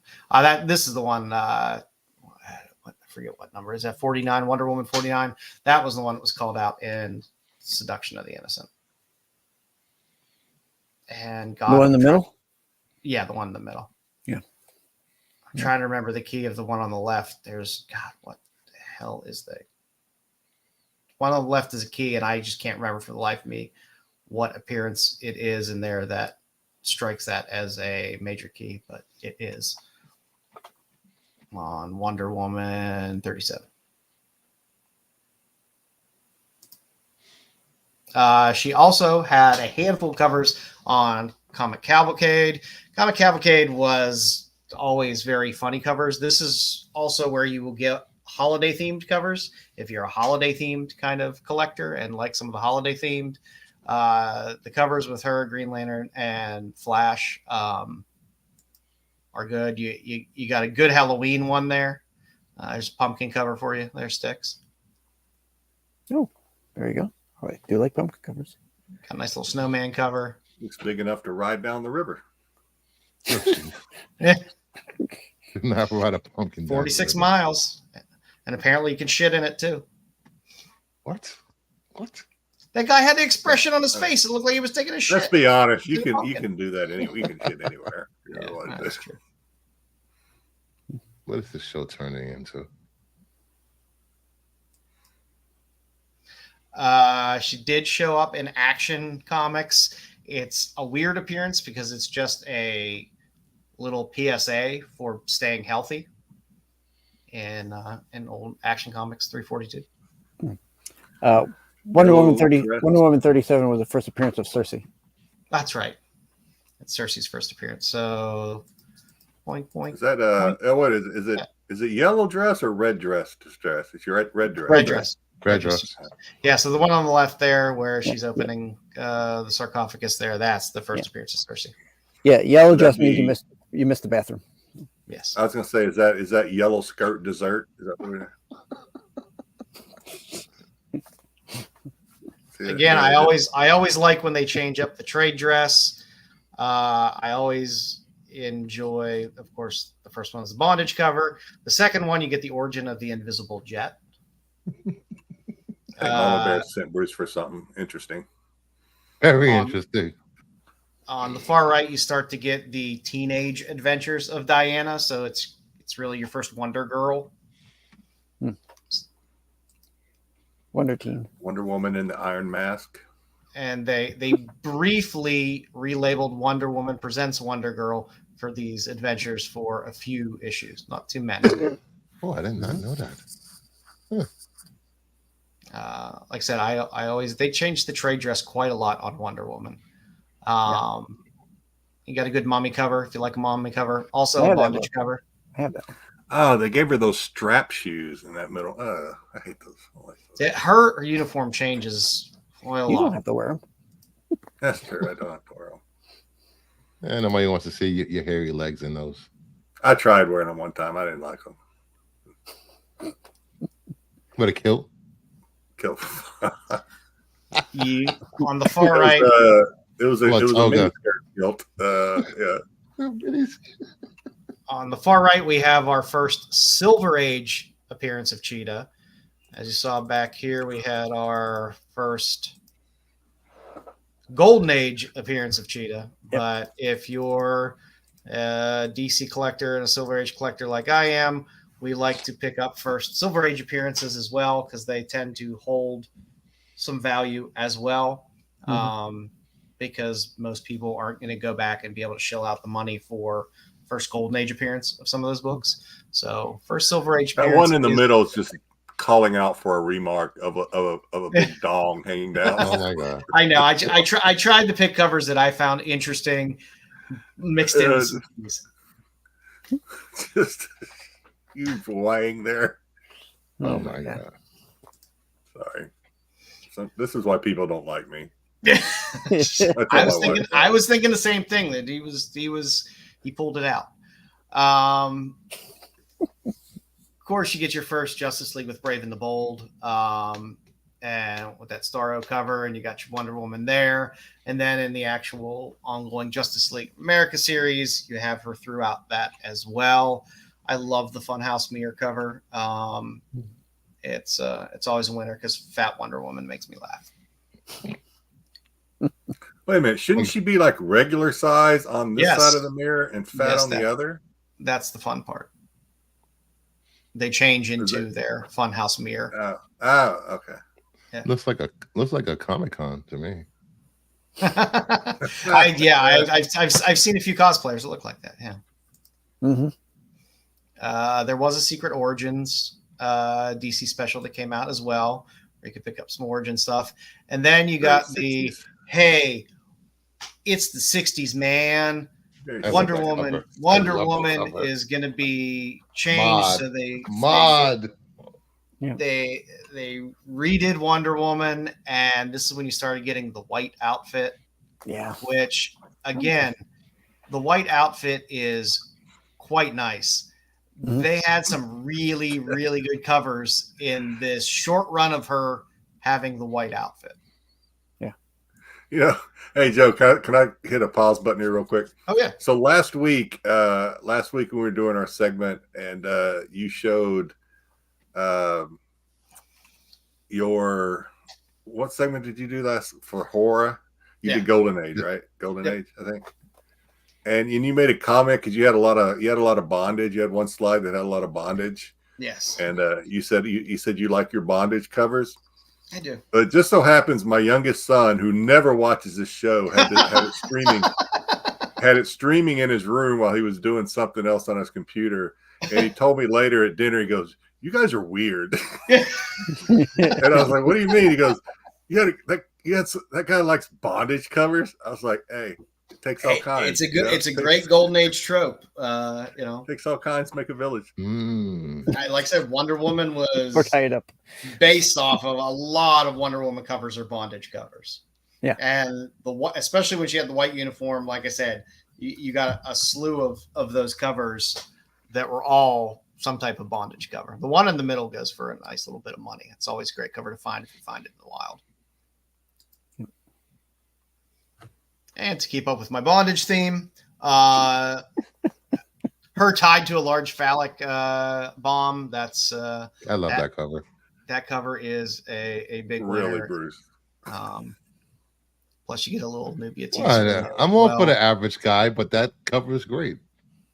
That's oh my. that's a lot of phallic there. Yeah, there is. That's too much phallic. Your cover on the Too far much? right Okay. is the first appearance of Nubia. I have that. And then I had to throw in a couple bondage covers as well. Again, there's always good bondage covers with Wonder Woman. It's just for some reason they love it. She's always tied up somewhere. Because the creator's a perv. Yeah, he was a perv. He did have a bondage fetish. That one cover that Bruce and I were talking about, your phallic cover a couple of slides back, it's like Wonder Woman goes into the sex shop and she like, "Oh, that looks interesting," and she takes it home, and it's like not fun at all. She's just A little too much work. yeah. If you're a fan of the Superman cover with the eagle, you can get your matching Wonder Woman with the eagle cover as well. Again, That's why we're all here, Cosmic. she- That's why we're all here. She's working that bomb on the far right. She's working it. What? Oh, jeez. Well, she's twisting the nose going, right? After that original volume Definitely one ended, you got your very famous Perez run. It's that nice wraparound cover on Wonder Woman #1. Yeah, Perez. Oh, what can you say? The Perez covers were great. Perez Oh, is that great. cheetah. Oh my God, that's great. Yeah, I mean, everyone loves Perez, and his Wonder Woman I think I stuff have that was, one. was fantastic. Wait, you have other comics besides booby covers? Yeah, I have that. I have that comic graded. I think George signed the outside of the slab. Nice. I don't Enough for mind me. I outside picked slab it up signatures. The fun thing about going through these runs of Wonder Woman is, back in the day, you actually got artists that would stay on covers for multiple issues. So you would get runs of artists. So you had a good run of Perez stuff. You had a great run of Bolin stuff in the 60s through 100, around there, 100, 102. You had great Brian Bolin covers. I like that WWE cover in the middle. Yeah, they're all good. I love Boland. His covers are always fantastic. His Wonder Woman run is one of my favorites in terms of just cover runs that I'll buy them anytime I see them. And a lot of them are still really cheap. If it's not the DCU variants, they're still pretty reasonable. Listen, that 95 I need it in DCU. So if anybody out there that's watching has that in the DCU variant, we should talk. Don't even. We should talk. I need that cover. He will pay top dollar. I'm only missing 2 of the Wonder Woman DCUs. Yeah, the You're gross. You're It letting, was right around you're 100. letting I'm not everybody sure. know how desperate you are, not Yeah. Christopher. He'll thought pay you were double. Better haggler than that. No, I'll trade a foil Wonder Woman for it. I'm just kidding. Boy, they're 'Cause you got losing. Burn. Burn came in. What a deal. Might have been 103 was his first, but right around 100, Burn takes over, and you get some good John Byrne I like covers and Byrne writes as well. So there's some good stuff. So I love you that. get- I love that logo for Wonder Woman. The trade. yeah. All of her trade dresses are good. There's not really bad Wonder Woman trade dresses. And then later in this run, you get a beautiful run of Hughes covers as well. You can never really go wrong with Hughes. That's a new Is she costume. stalking the Predator in that one cover? What's going on? in Mud that wrestling. She's covered in mud. I'm not going to not put up a Hughes cover where she's covered in mud. I just want to know the story well. I know she was like hiding from the Predator. It's or a what's clay going on Clayface storyline. there? So she definitely had mud butt. It's everywhere. But yeah, the Hughes covers are fantastic through this run. A lot of fun covers. Yep. Get to see a different side of Diana with Hughes stuff. And then this run closed out with J.G. Jones covers. Everyone loves J.G. Jones. He had some pretty cool covers in there as well. Definitely had a very unique style. And then you rolled into the next volume of Wonder Woman. I'm trying to remember, are these the Cliff Chang? I think these are the Cliff Chang ones. Unless they're the Lepresti. One the Chew, I think. Oh, no, sorry. You got the Dodson. This was the Dodson run that I went thought through. that So looked you, like Dodson. yeah, so you have Dodson doing a bunch of the A covers, going through. You did. I love this black and white Hughes. It's rare that you get a kind of a black and white Hughes like that on 600, which was nice. That's nice. They thing about DC is they love to, because you can get multiple big issues if you reboot, because then you can have your 1s and your 25s and your 50s where you bump up a bunch of covers, but then you can run your legacy numbers as well. So then when you hit 600, and it's on some odd run number, you can then boost up the covers as well. So these legacy titles, just like Detective, they love to go back to the legacy numbers when it can squeak out a few more covers.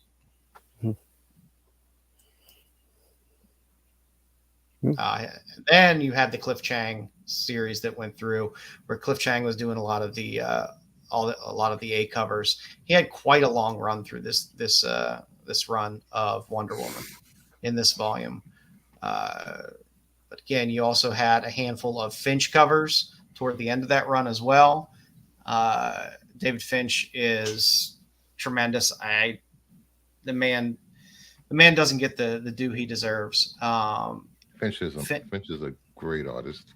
Yeah, his stuff is really, really great. I mean, to me, it's like a better Jim Lee. Hey, leave Jim Lee alone. I like Jim Lee. I'm just saying, Finch, in his art style, it's Finch is like better. that black. Like if you looked at that black and white cover, you could easily quickly look at that and be like, "Is that Jim Lee cover?" And then you look at it closer and go, "No, it's better. It's a Finch cover." Dick. I'm sorry. Yeah. I'm not Jim the Lee's arbiter of certainly not truth. going to watch our show anymore. Yeah. Damn it. There goes my internship at DC Comics. This run also had a lot of fun variants as well. You had a movie variant. Ooh. You had the bombshell. There were a couple bombshell covers that went through there. On the far left, you had the Darwin Cook cover in there as well. I love all the Darwin Cook landscape covers. They're all great, fantastic. Rebirth. Yep.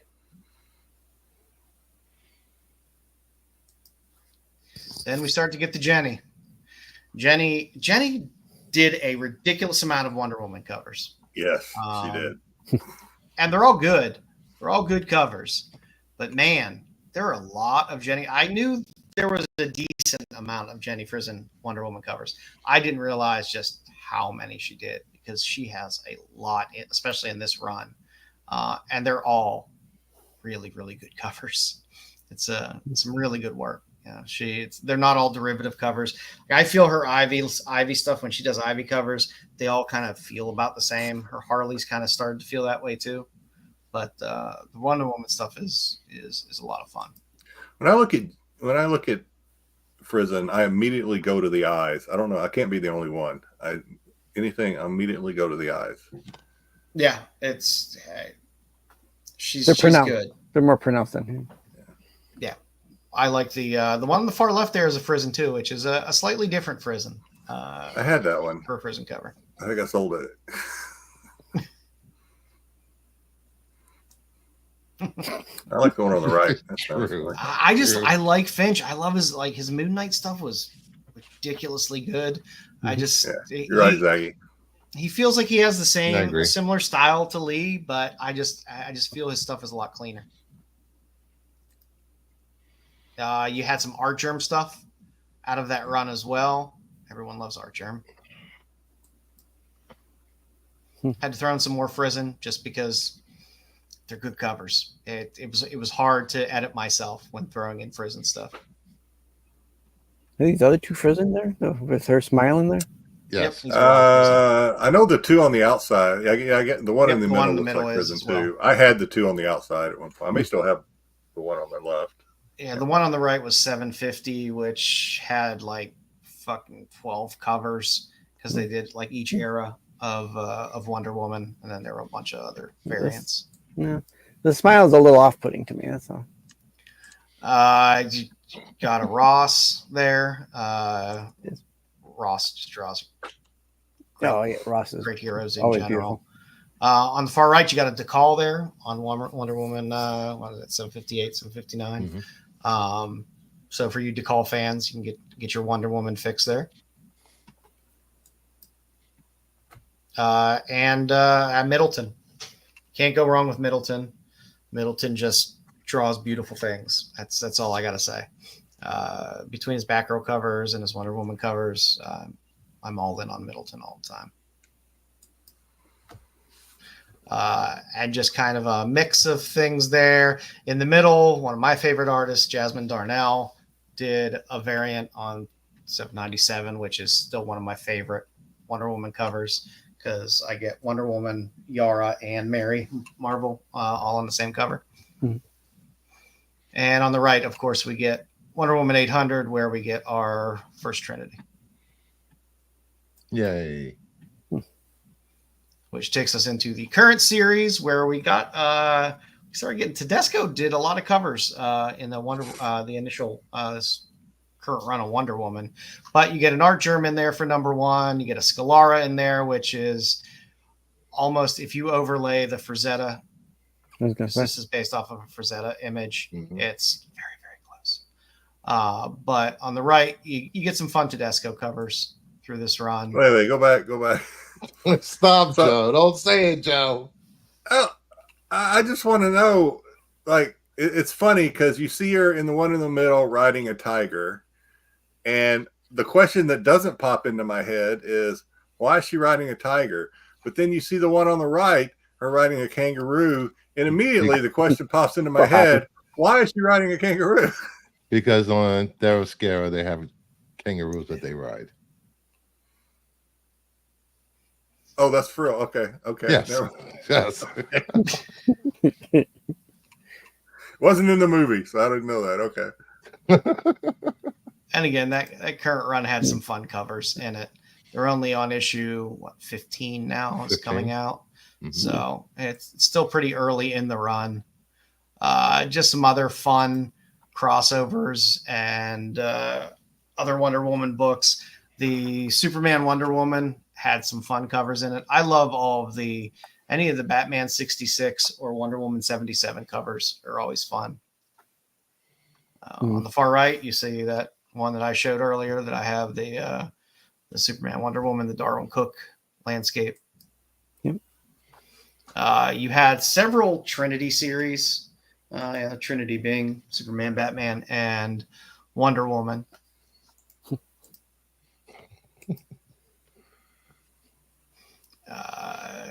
She of course always pops up in Justice League. There was also the Trinity Crisis. The Justice League was from Trinity War, but you have the Trinity Crisis in Death Metal as well. Ooh. You had a Blackest Night. That's that Rucka's work in terms of writing is fantastic, and Nicholas Scott stuff is great. The Wonder Woman 77, it was I think a 4-issue run. Had some good covers if you're a fan of Linda Carter. Mm-hmm. Yay! I got mine signed. And there was a little Wonder Woman Evolution series as well. Had a couple nice covers there. You can never go wrong. There's a one-shot Wonder Woman where there was Bruce Timm cover. Yeah, I like that cover. Fantastic Wonder Woman, because you don't see Tim do too many comic covers of Wonder Woman. Mm-hmm. Then there was the larger size, the Wonder Woman Historia magazine size. It was cover. Kind of I guess it was magazine size. It was a little bit. I mean, it was bigger than a comic. It was just a little bit off size from a magazine, but close. Yeah, it's kind of the size of like Heavy Metal. Yeah. So that might be a little bit bigger than a magazine, but.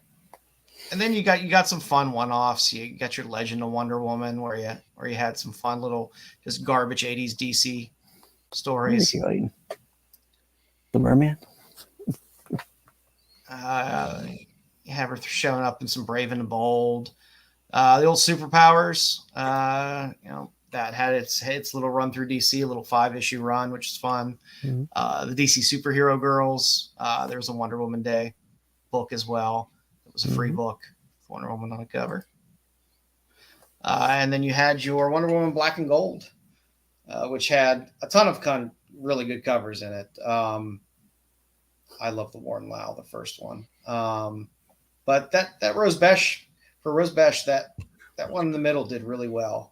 I was trying to place who that was. Yeah, that's Rose Besh. I like that. Yeah, it's a good cover. It really pops. Yep. And the Nakayama, which they just reused at NYCC. I got one back there. The original. Some other great books. This Brave and the Bold 33, this story with Wonder Woman, Zatanna, and Batgirl is a great book. I have it slabbed. I'll pick it up anytime I see it. It's just a great book with 3 characters I like a lot. The volume 2 of Justice League Dark had Wonder Woman all through it. She was one of the main characters through that run. There was a Sensational Wonder Woman series. There's a nice Lotte cover off of that. And then there was Sensation Comics, which they rebooted shortly for a brief run. And there's a nice Hughes cover in there as well. And then now, currently, we have our Absolute Wonder Woman. It's just killer covers. The story was pretty good in issue 1. I liked it. It's if you're going to reimagine Wonder Woman, I like the way they're doing it. It's interesting. So, you had issue 1 with that nice decal, nice Benosian, very nice Micah. And then through issues 2, 3, and 4, we'll be getting those soon as well. So I'm sure there'll be plenty of exclusives and fun things that come out with that, because this Absolute line seems to be doing pretty well. Yeah. I think so too. And that's what we got. Yay, Wonder Woman. Yay. It's tough when a character's been around for, like I said, for 80 plus years. She has a lot of stuff. There's a lot of books out there, and a lot of it is cheap. It's dirt cheap. There's great covers out there, a lot of great artists, a lot of fun variants, and a lot of it is really, really accessible and inexpensive. So the collectors out there that like your Frizen or like your Finch and like a handful of those artists, go dig through those boxes, because you can find a lot of really cool art pretty cheap. So nice. That's what we got. Nice. So I want to share something Mama Bear sent me. She got flagged on X for his drawing. That's a foot. Yeah. On X? Are you sure? Are you Or sure, Mama Instagram? Bear? 'Cause X, you can pretty much put anything up there. Was it X or Instagram? Maybe one of the two. I think she said Instagram. I thought she said Instagram. Instagram tends to be the prudes of monitoring what you post up there. It's packing heat. Okay. Well, he's got 2 feet there. He's got a good boulder too. That's what you call a dick meat sandwich. Hey, what if the insole, the insole of the foot and everything, it made it look like a little bit of a mushroom cap there. Yeah. All right, let's get to some news. What you got? Well, I put some stuff in here for Jedi tonight. I know he would appreciate these news articles. I'm not going to care about. All right. Really? Okay. Let's see. Surprise me. Tom Cruise eyeing Days of Thunder sequel for Paramount. Ooh. I do not like this movie, and Born on the 4th of July are my least favorite. In fact, really? You don't like Top Gun with cars? I did not like Days, especially. Not a fan of this one. I see 2 pickles. Not a Cole Trickle fan? Yeah, this one and Born on the 4th of July. I don't know. A lot of people wanted a sequel to this. We talked about it a few times on my show. I'd say it just. Yeah, I just don't think it'll be as good as Ricky Bobby. Ricky Bobby. I think Ricky Bobby set the bar pretty high. Yeah. I can't imagine there's a lot of people clamoring for this sequel because I thought the first movie ends pretty well. Didn't need a sequel, but I say that a lot of movies, and they still. I mean, is he going to come back out of retirement and train a bunch of young hotshot drivers? Just like in Top Gun. Wait a minute. Yeah, just like it'll be just like the reboot of Top Gun, but with cars. Yeah, no, I don't need this. Sorry, Christopher. I know you had good intentions, and I don't need this. Gee, should have worse. Yeah, it'll be that old pit crew boss standing at the top, telling what to do. I might as well throw out my other Tom Cruise news after this. No, you never know. All right, next up, the budget for Mission Impossible 8 is near $400 million. Paramount is interested in marketing the film as the final entry in the franchise to boost audience interest, but Tom Cruise is against a public goodbye to the character. I'm sorry, I love fucking movies. Million. They're good movies. I wore this shirt tonight without a clue that you were going to do this too. That's pretty. So this movie's going to need to make at least $1 billion to break even. I gotta watch the others. I've stopped watching these. I don't know why. They're very watchable. The problem is they're not pulling people in at the box office and the numbers they need for this type of budget. I can't remember because they're good movies. I can't remember the last one I watched, so I don't know where to start. I almost feel like I have to start at the very beginning. It's worthwhile. They're fun. Is it not like that? My son said I think my son went and saw the last one. He says, "Yeah, you really don't need to know anything about the others to watch it." So. No, I mean maybe a couple of the characters, just so you're kind of familiar with who some of the characters are that they bring back. But it made $570 million worldwide. 570. They don't do horrible, but they don't do well enough to justify the budget. I mean, is Mission Impossible in are they in some sort of race with Fast and the Furious to see who can do the most movies before Tom Cruise and Vin Diesel just finally, say, fuck it, we're done? Hey, Cruise is still doing his own stunts, man. He's still doing crazy shit. He needs to stop. Yeah, you're right. He needs to stop. He ain't Jackie Chan. He needs to stop. Didn't he just parachute into the Olympics or something? Yeah. Crazy. He's nuts.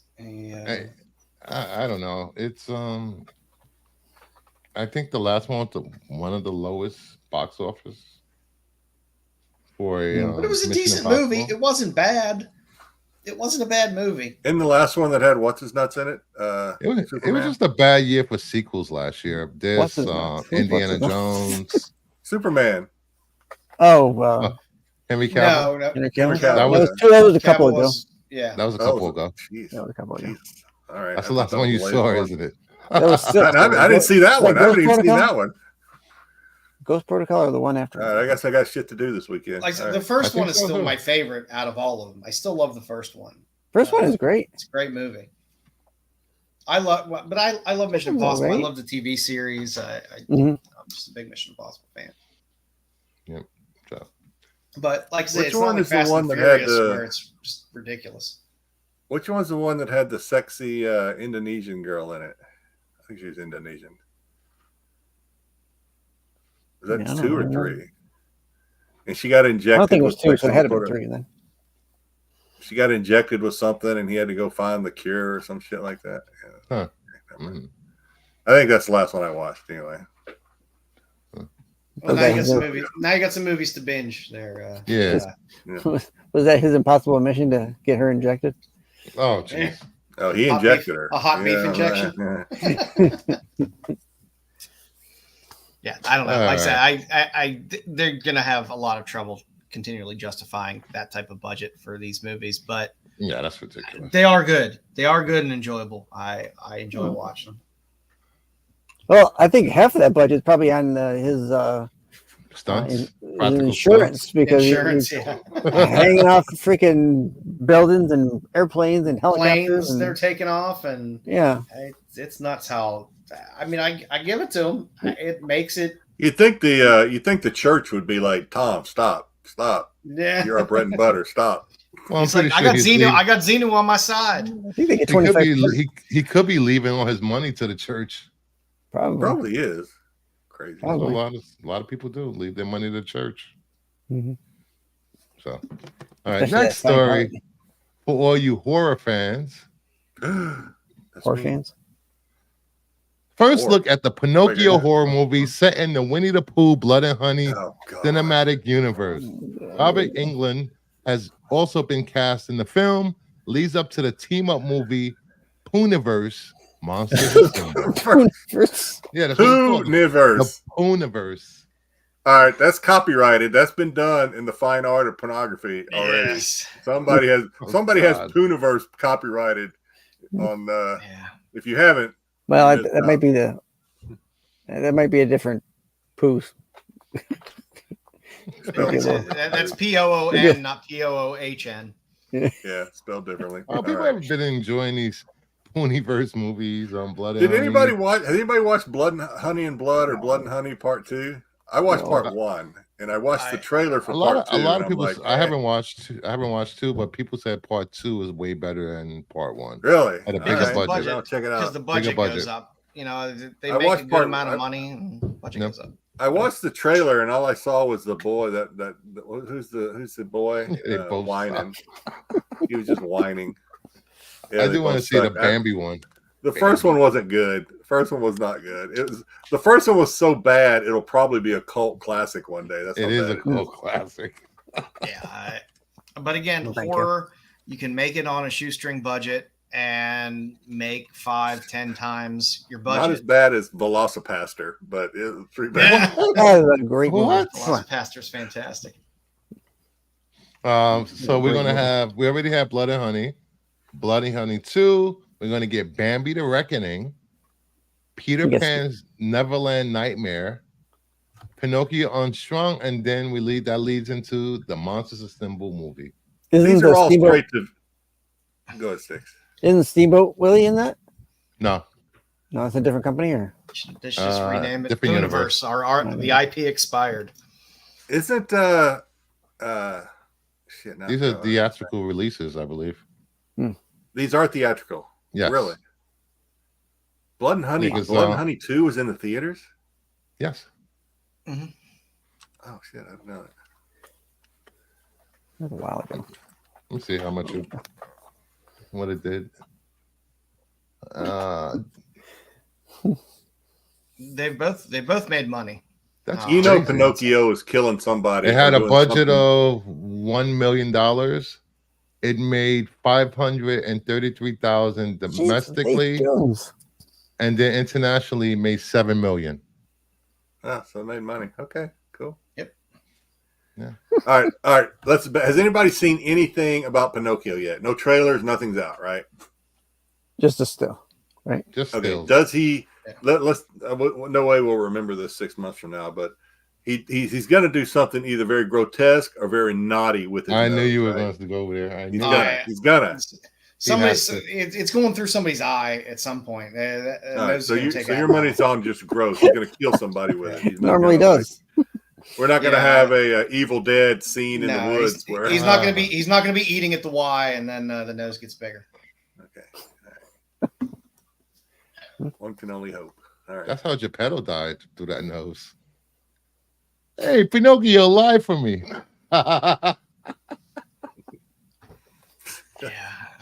Pinocchio, I got this mole right here. Can you oh my god. These are a thing, and these will have their audience. There will be people that will go see them. We'll still make money. I will watch it.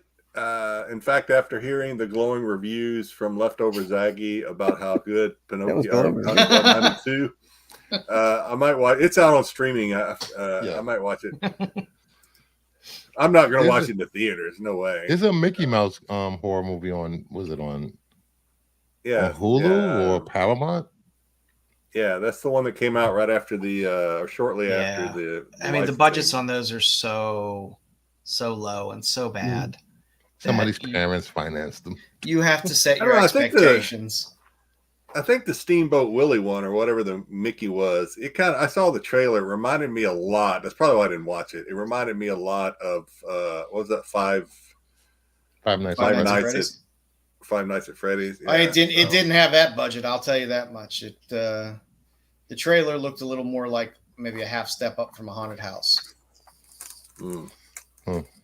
Playing Five Nights at Freddy in VR is no joke. Let me tell you, scary. Next, Lots of jump scares. Yep.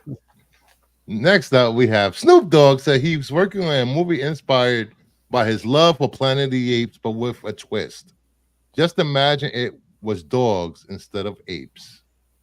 Planet of the Dogs incoming, guys. Planet of the Dogs by Snoop Dogg. All right, Snoop. Why are you gonna rip off? Why are you gonna come on with something? Can't you just take that rip off? That should be a parody. Take that grip you got from dicking around in the Olympics and just go home and relax. I can see a parody movie with dogs. I think it would be funny. Maybe he's doing a voiceover for Stray Dogs. I don't know. Give me an afternoon. I could come up with something better than that. All right. Planet of the Dogs. Let's go. That was interesting. It'd probably have a great soundtrack, but that's about the extent of it. Yeah. Other than that, He's doing great on The Voice. If you're watching The Voice, he's very entertaining on The Voice. Him and Reba together.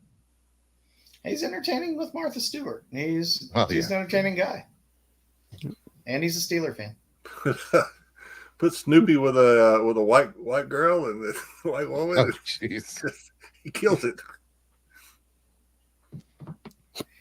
Does. We're all going to hell. Him and Martha together is a great duo. It's a lot of fun. Next up, we have some drama. Here we go. Drama. Save that for your mama. Did you see ridiculous turnaround times? Oh God. Modern turnaround times for CGC have gone from 30 days as of yesterday to 44 days today.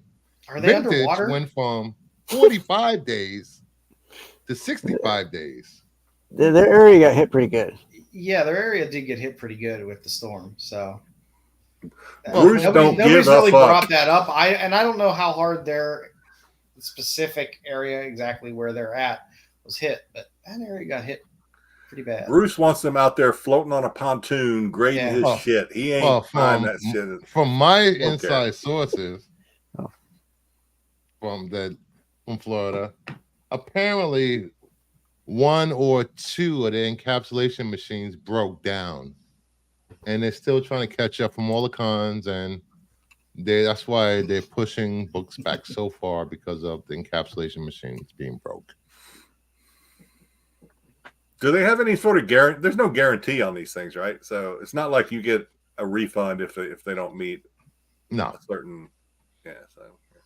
Yeah, I don't understand. I mean, and it sucks because if you submit it and it said 25 or 20 days when you submitted them, and the turnaround times change, those books aren't guaranteed anymore to come in at 20, 25 days.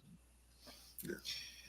I don't know. We always think of these companies as big companies that should do things correctly and function like a large company. But in reality, CGC is not a big company. It's not run like a major corporation. There's the dumbest things fuck them up down there. I'm sorry if your encapsulation machines break and you have only two encapsulation machines that break, I would think you'd be able to source whatever you need to source and have something there and some type of backup. I mean, Jesus Christ, you put a tag in a book and throw it in plastic. You're not fucking doing open heart surgery. It's not a crazy process that's an over expensive process for what you're charging especially for people are doing it in their garages, like that. For God's sake. Yeah, I mean, invest in some infrastructure, and I do have people are doing it in the garages. I watched a thing on YouTube. This was cards, not comics, where this guy was encapsulating his own cards right there live on YouTube. Oh yeah, just doing it himself right there. My question for Bruce, for somebody who does a lot of CGC. Yes. So obviously you put this in the news, so this is frustrating to you. Yes, so, and it was a big topic today. In a lot of I'll give you a quick would you rather question, okay? And this is a legit question. This isn't Jedi trying to be funny or entertaining. Would you rather have the extended timelines like this, like you're seeing, or would you rather CGC stop accepting books for a certain amount of time until in order to maintain their turnaround? Which would you rather? Since I already have books there, don't stop taking books. you say that, but you submit books all the time. Yeah, I know. The longest I had to wait for a submission was a year and 2 months. And that I remember, and this was CBCS, but same thing, really. I remember a time when I submitted books to CBCS and I didn't see them again for like 8 or 9 months. I understand. I'm just ranting. I understand they had 2 major hurricanes back to back in the area. I understand the machine broke, and I'll rant today. But as long as they don't screw me over again. If you watch my unboxing video, I got screwed over twice in my submission. Yeah, machine breaking. They can go fuck themselves. I don't care. You're a business. Have redundancy there to deal with. Zaggy just the only thing you have to do is the only mechanical process you have to do is seal those books and encapsulate them. It's not. Zaggy just runs this shit through a laminating machine. Yeah. Encapsulated. Yeah, Bruce doesn't care. You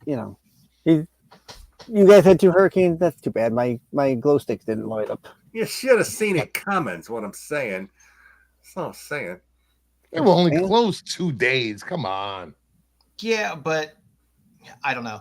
I mean, to me, once that storm was kind of rolling through right where they were, I would not be sending shit to them until I knew things were cleared up. But I think the problem is a lame excuse. I don't think they're going to admit that publicly, but I also why not? Really. They don't admit anything transparent. publicly.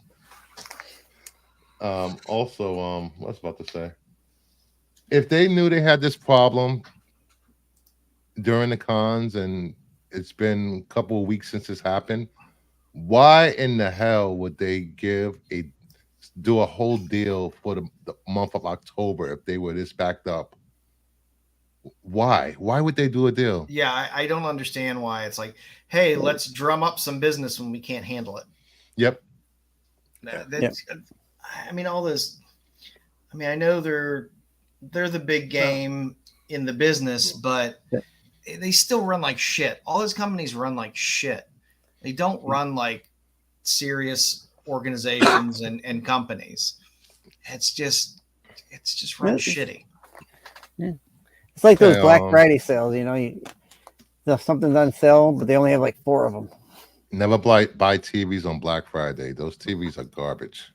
I mean, but you know the way this is, they're going to have this. There's this bump up in turnaround days, and then it goes away, and everyone forgets about it, and then it's back down to normal, and you know everyone washes their hands of whatever bullshit happened before, and they move on. Yeah, we had a friend of the channel. He's had bulk vintage there. When he submitted them, it was 40 days turnaround. And I think last week he hit 60 days, and they just say, you know, we're working on it. We're working on it. And then today, that's when they come out with the 65-day turnaround. And I mean, that sucks if you're pressing your books and sending them down and stuff like that. That press doesn't hold forever. You got books sitting down there for a long period of time. Well, that's going to loosen up and come undone. A good press holds for a very, very, very long time. I don't know. It would concern me. You know, I wouldn't submit anything until the turnaround got a little bit better, because I want my books sitting there. I'd rather know, okay, I know if I can get a faster turnaround, I'll send them then. Yeah, and Fast Track was 10 days, now it's 20 days. Yeah, so it's double. Whatever happened to them opening up the other building somewhere else in Indiana or something? I have no idea. You would think they would have opened up other places in other parts of the country by now. I mean, it is a specialized skill to grade books properly and have people that can be trusted to appropriately grade books. It's a very niche profession. Mm-hmm. So, you know, I mean, you got enough people that have been in the industry long enough that those people should exist, but still it is niche to try to find somebody. And it's like, well, if I open in Indiana, sure, across the US, I'm sure you can find plenty of people that can grade books. How many people are going to want to fucking move to Indiana and you know, to grade books? They should open up a place in Arizona. It's dry. It's like but then you'd have to move to Arizona. What happens in Arizona? Nothing. Like dust storm. Exactly. 110-degree weather every day. Heat and meth. People live there. You get Kyle. Kyle will go work there. Kyle will grade your shit for you. 11s for everybody. Yep. Yeah, I don't know. I like I said, I don't submit books, so it doesn't affect me, because I don't give a shit. If I'm buying something, if I really want it slabbed, I'll search for a good price in that slab. But I just prefer to have my books raw. I'm still on this Kyle grading stuff. Your book comes back with a dick drawn on it or something. Yeah. Oh my god! That wasn't there when disavow. The Kyle pedigree. Yeah, he puts boobs on everything. You know, like, what the fuck is going on? SNS was here. Hopefully they'll work this out and get things turned around. I hate an excuse of our machines broke down. You're a big enough company and you charge enough money to do what is a very basic task. And have some redundancy. Have some extra machines there to be able to handle heavier volume and handle issues if something breaks down. You know, and another big issue they're going to have is the discounted price ended on the 31st. So you had to have those forms printed out by the 31st. They don't have to be into CGC's hands till the 15th. There's going to be a huge influx of comics coming in the next 2 weeks to them. They're screwed. I mean, unless they get things fixed, then get things moving again. But, yeah. You know, because, you know, I still have books sitting there that's been there 2 weeks and they still haven't logged them into the system. Usually, used to like 2 days they were logged into the system. Yeah, I mean, that's the other thing. It's like, well, our encapsulation. Well, I don't give a shit if your encapsulation machine broke. You could still grade books. Yeah. Yeah. You know, give them the grade, and once the encapsulation is finished, encapsulate them. Yeah, I don't know. That's why I don't fool with it. It's too much bullshit stress for me. I'm just like, I don't care. I hate mailing stuff in general. I would rather just buy a raw book in a nice quality condition that you want to buy it in. You can open it up and actually look at the pages, read it, just tuck it away. What else you got? That is it. That was the last. All right. Well, there you go. So I had it is game time. So it's closing game time. This is the slot I get to do my game. Bullshit. I'm calling bullshit already. Here comes the AI. Watch it, folks. Mm-hmm. So, well, it is going to be an AI game because I kind of phoned it in this week. I didn't really. What the hell's going on? Shot. I was like, I was feeling well. So I was going to do a Star Wars game. Star Wars Family Feud type game, but and then lose. Dom this morning says I'm not going to be there because I'm going to like a pickle picker, whatever. And Dom the Peter Piper pickle pecker. He's too good for us little people. Yeah, he's picking pickles in parking lots of truck stops. You picking pickled peppers from parking lot. Where? We're going to work on that. Truck We're going to work on that. We're going to have something about next week. We're going to have something about next week. So anyway, I was in a little bit of a scramble to try and come up with a game because it's doing a Star Wars game without Dom is probably not going to be a whole lot of fun.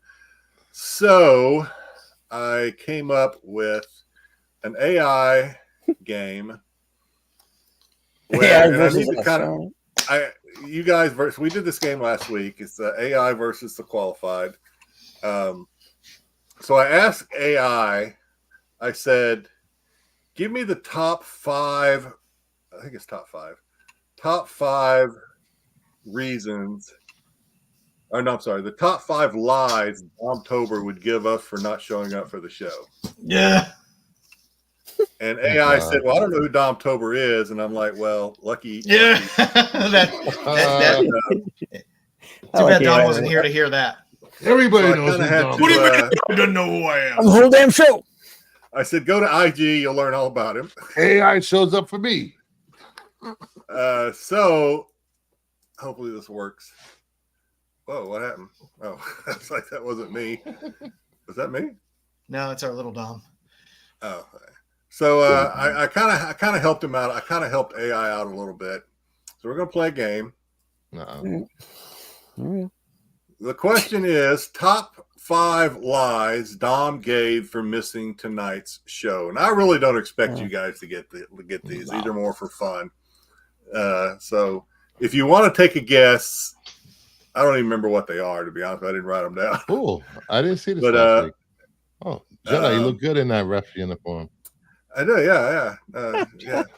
Joe made me look pretty good. Not very natural. Made me miss my beard. So we'll start at the top. Let me tell you, We'll the beard just start helps at for the top. photoshopping. Yeah, Photoshop does wonders. So this isn't really going to be a guessing game because I really don't expect you guys to get this. But you can tell me if you agree or disagree. Some of these, believe it or not, I did not have to tweak what AI told me too much. A couple of them I had to tweak a little bit to fit Dom. Some of them I might have to tweak it all. Yeah. All right. So reason number 1, the lie number 1 that Domtober gave us. Are we guessing, or you're just going to give it to us? Yeah. Well, I mean, you can guess if you want. There's no way. My guess would be diarrhea, but that's just me. I mean, you can guess it if you want, but you're not going to get them. I don't expect you to get them. No. Reason number 1. My Funkos had an existential crisis. So not diarrhea. Not diarrhea. That's probably more true than again. These are like 90% AI. These are 90% AI, 10% Jedi. Kind of tweaking it to fit Domtober a little bit. Reason number 2, or lie number 2, I should say, that Dom gave for missing tonight's show. And again, there are some good ones. Pickle Party, the chat's coming up with some good stuff. But these are AI. AI doesn't know Dom. They don't know his affection for pickle parties. So you're probably not going to see that. Reason number 2, I accidentally got trapped in the restroom stall at work. Hey, close to diarrhea. Close. In the bathroom. Yeah. Reason number 3 that Dom Tober lied to us. Yankees didn't show up, so neither will I. He pulled a judge. Boo. Sorry, Bruce. I really didn't know you were a Yankees fan when I wrote that. Boo. But reason number 4, or lie number 4, I keep saying reason. These are all lies that Dom gave us. I don't think I had to tweak this one too much. I'm too busy being awesome somewhere else. I think AI, that is exactly what AI said when I asked. I didn't have to tweak that one at all. Yeah, I don't even know if that's a lie. I think that would be a fair excuse. And the last reason before we head towards the end of the show, the last lie that Dom Tober gave for missing tonight's show. Kathleen Kennedy called and offered me a job. Suck it, Renovision. Writing a good story. Yes, as her hairdresser. I'm still waiting for his Tales from the Dark Side treatment that he's writing for his story. So yeah, not really a game this week. Like I said, I kind of scrambled because what I had planned, Dom threw a wrench in when he said he wasn't going to be here. So that's all I got. Oh, I can handle that. That was good. Yeah, that brings us. Thank you, Styx. You're very kind considering how I treat you on your segment. Styx is a much better. We'll see how you do next week. Yeah. Styx has the bellwether center segment of the show. I thought I had an intro for this, Joe. Did I forgot do I have an intro for this? I don't think I have an intro for that one. I thought you had an intro for me last week. Or was that just something special you did? No, did I? It's too late now. I thought no, I had the Prison Pen Pals. Prison Pen Pals. You're right. That's I like our Prison Pen Pals intro. It's pretty nice. Yeah, I got to work on another Prison Pen Pals. That's not easy to do. It has some snappy biscuit. I'm gonna butter that biscuit. I'm gonna butter biscuit.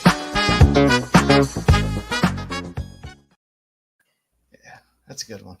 Brewster would have loved that game. Brewster, did you watch that segment? Did you go back and watch that segment? No, I didn't get a chance to. I was too it would have been a lot more fun with you and Dom here. I'll just say that. Yeah. It was fun, but it would have been more fun with you guys. It was definitely fun matching those up. Those lovely ladies. Such hard ladies. What would an existential crisis for a Funko be? What would one be? He dropped the boxes off the edge of the table and went to a water leak. He's done that. Water leak. There you go. Yeah. That really put him in a bad mood too. Yeah. That's a good one. No Windex inside the box to clean the window. Yeah. My wife opened all the packaging.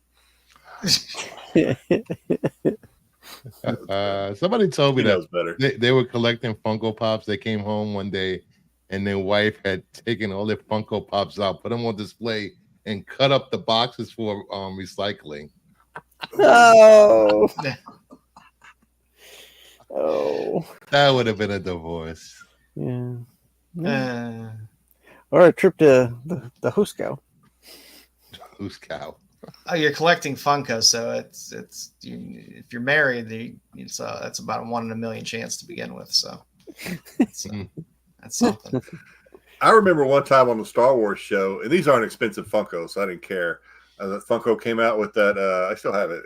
Funko came out with the Death Star, the bounty hunter on the Death Star, or not the Death Star, the Star Destroyer scene, from Empire Strikes Back. And so there's like 6 or 7 of them. And I opened up every one. I made the comment on the Star Wars show that I opened up every one, and Ruben about had a heart attack. Yeah. I'm not surprised. his collection is something special, man. That man has an amazing, insane Star Wars collection. Oh yeah, he's got like a bat cave of Star Wars shit. I don't know. Yeah, he has a whole room full of. I mean, from art prints to posters to.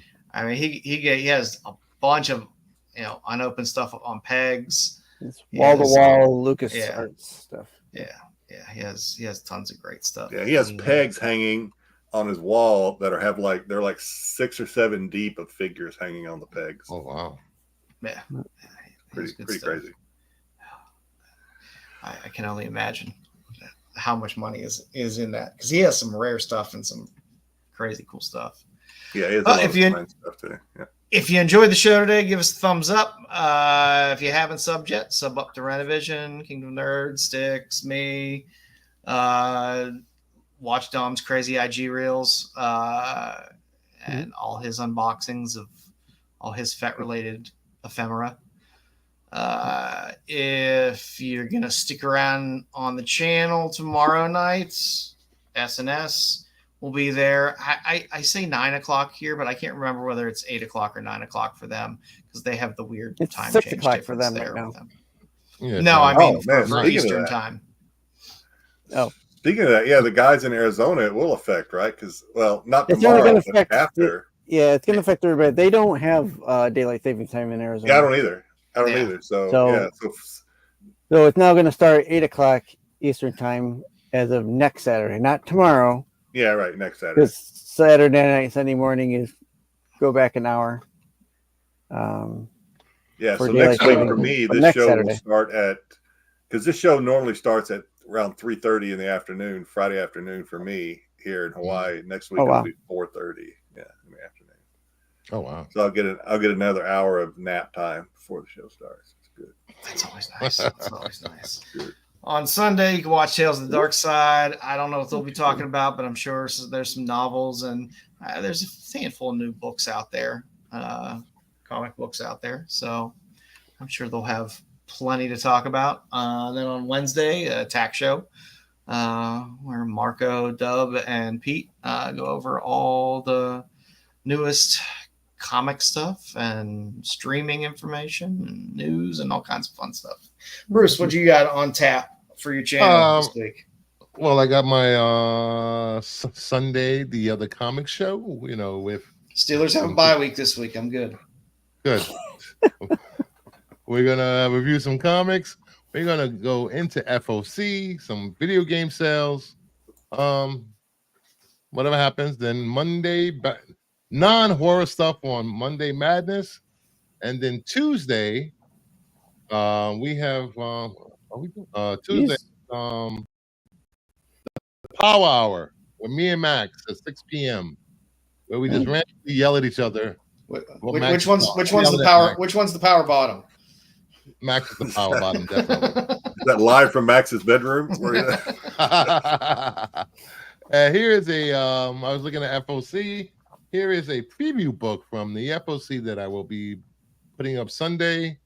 We have a nice Power Girl, The Call. Look at this beauty. Yeah, it's a good one. I already have it on my pre-order list. There's so many good covers this week. So hang out Sunday and check out the other comic book show on Kingdom of Nerds. Good stuff. Good stuff as always. Well, we appreciate you all hanging out on this lovely Friday, November 1st. And we will be back next week with something. Something. I don't know what, but something. It'll be something. Always Have a good one, everybody. The qualified.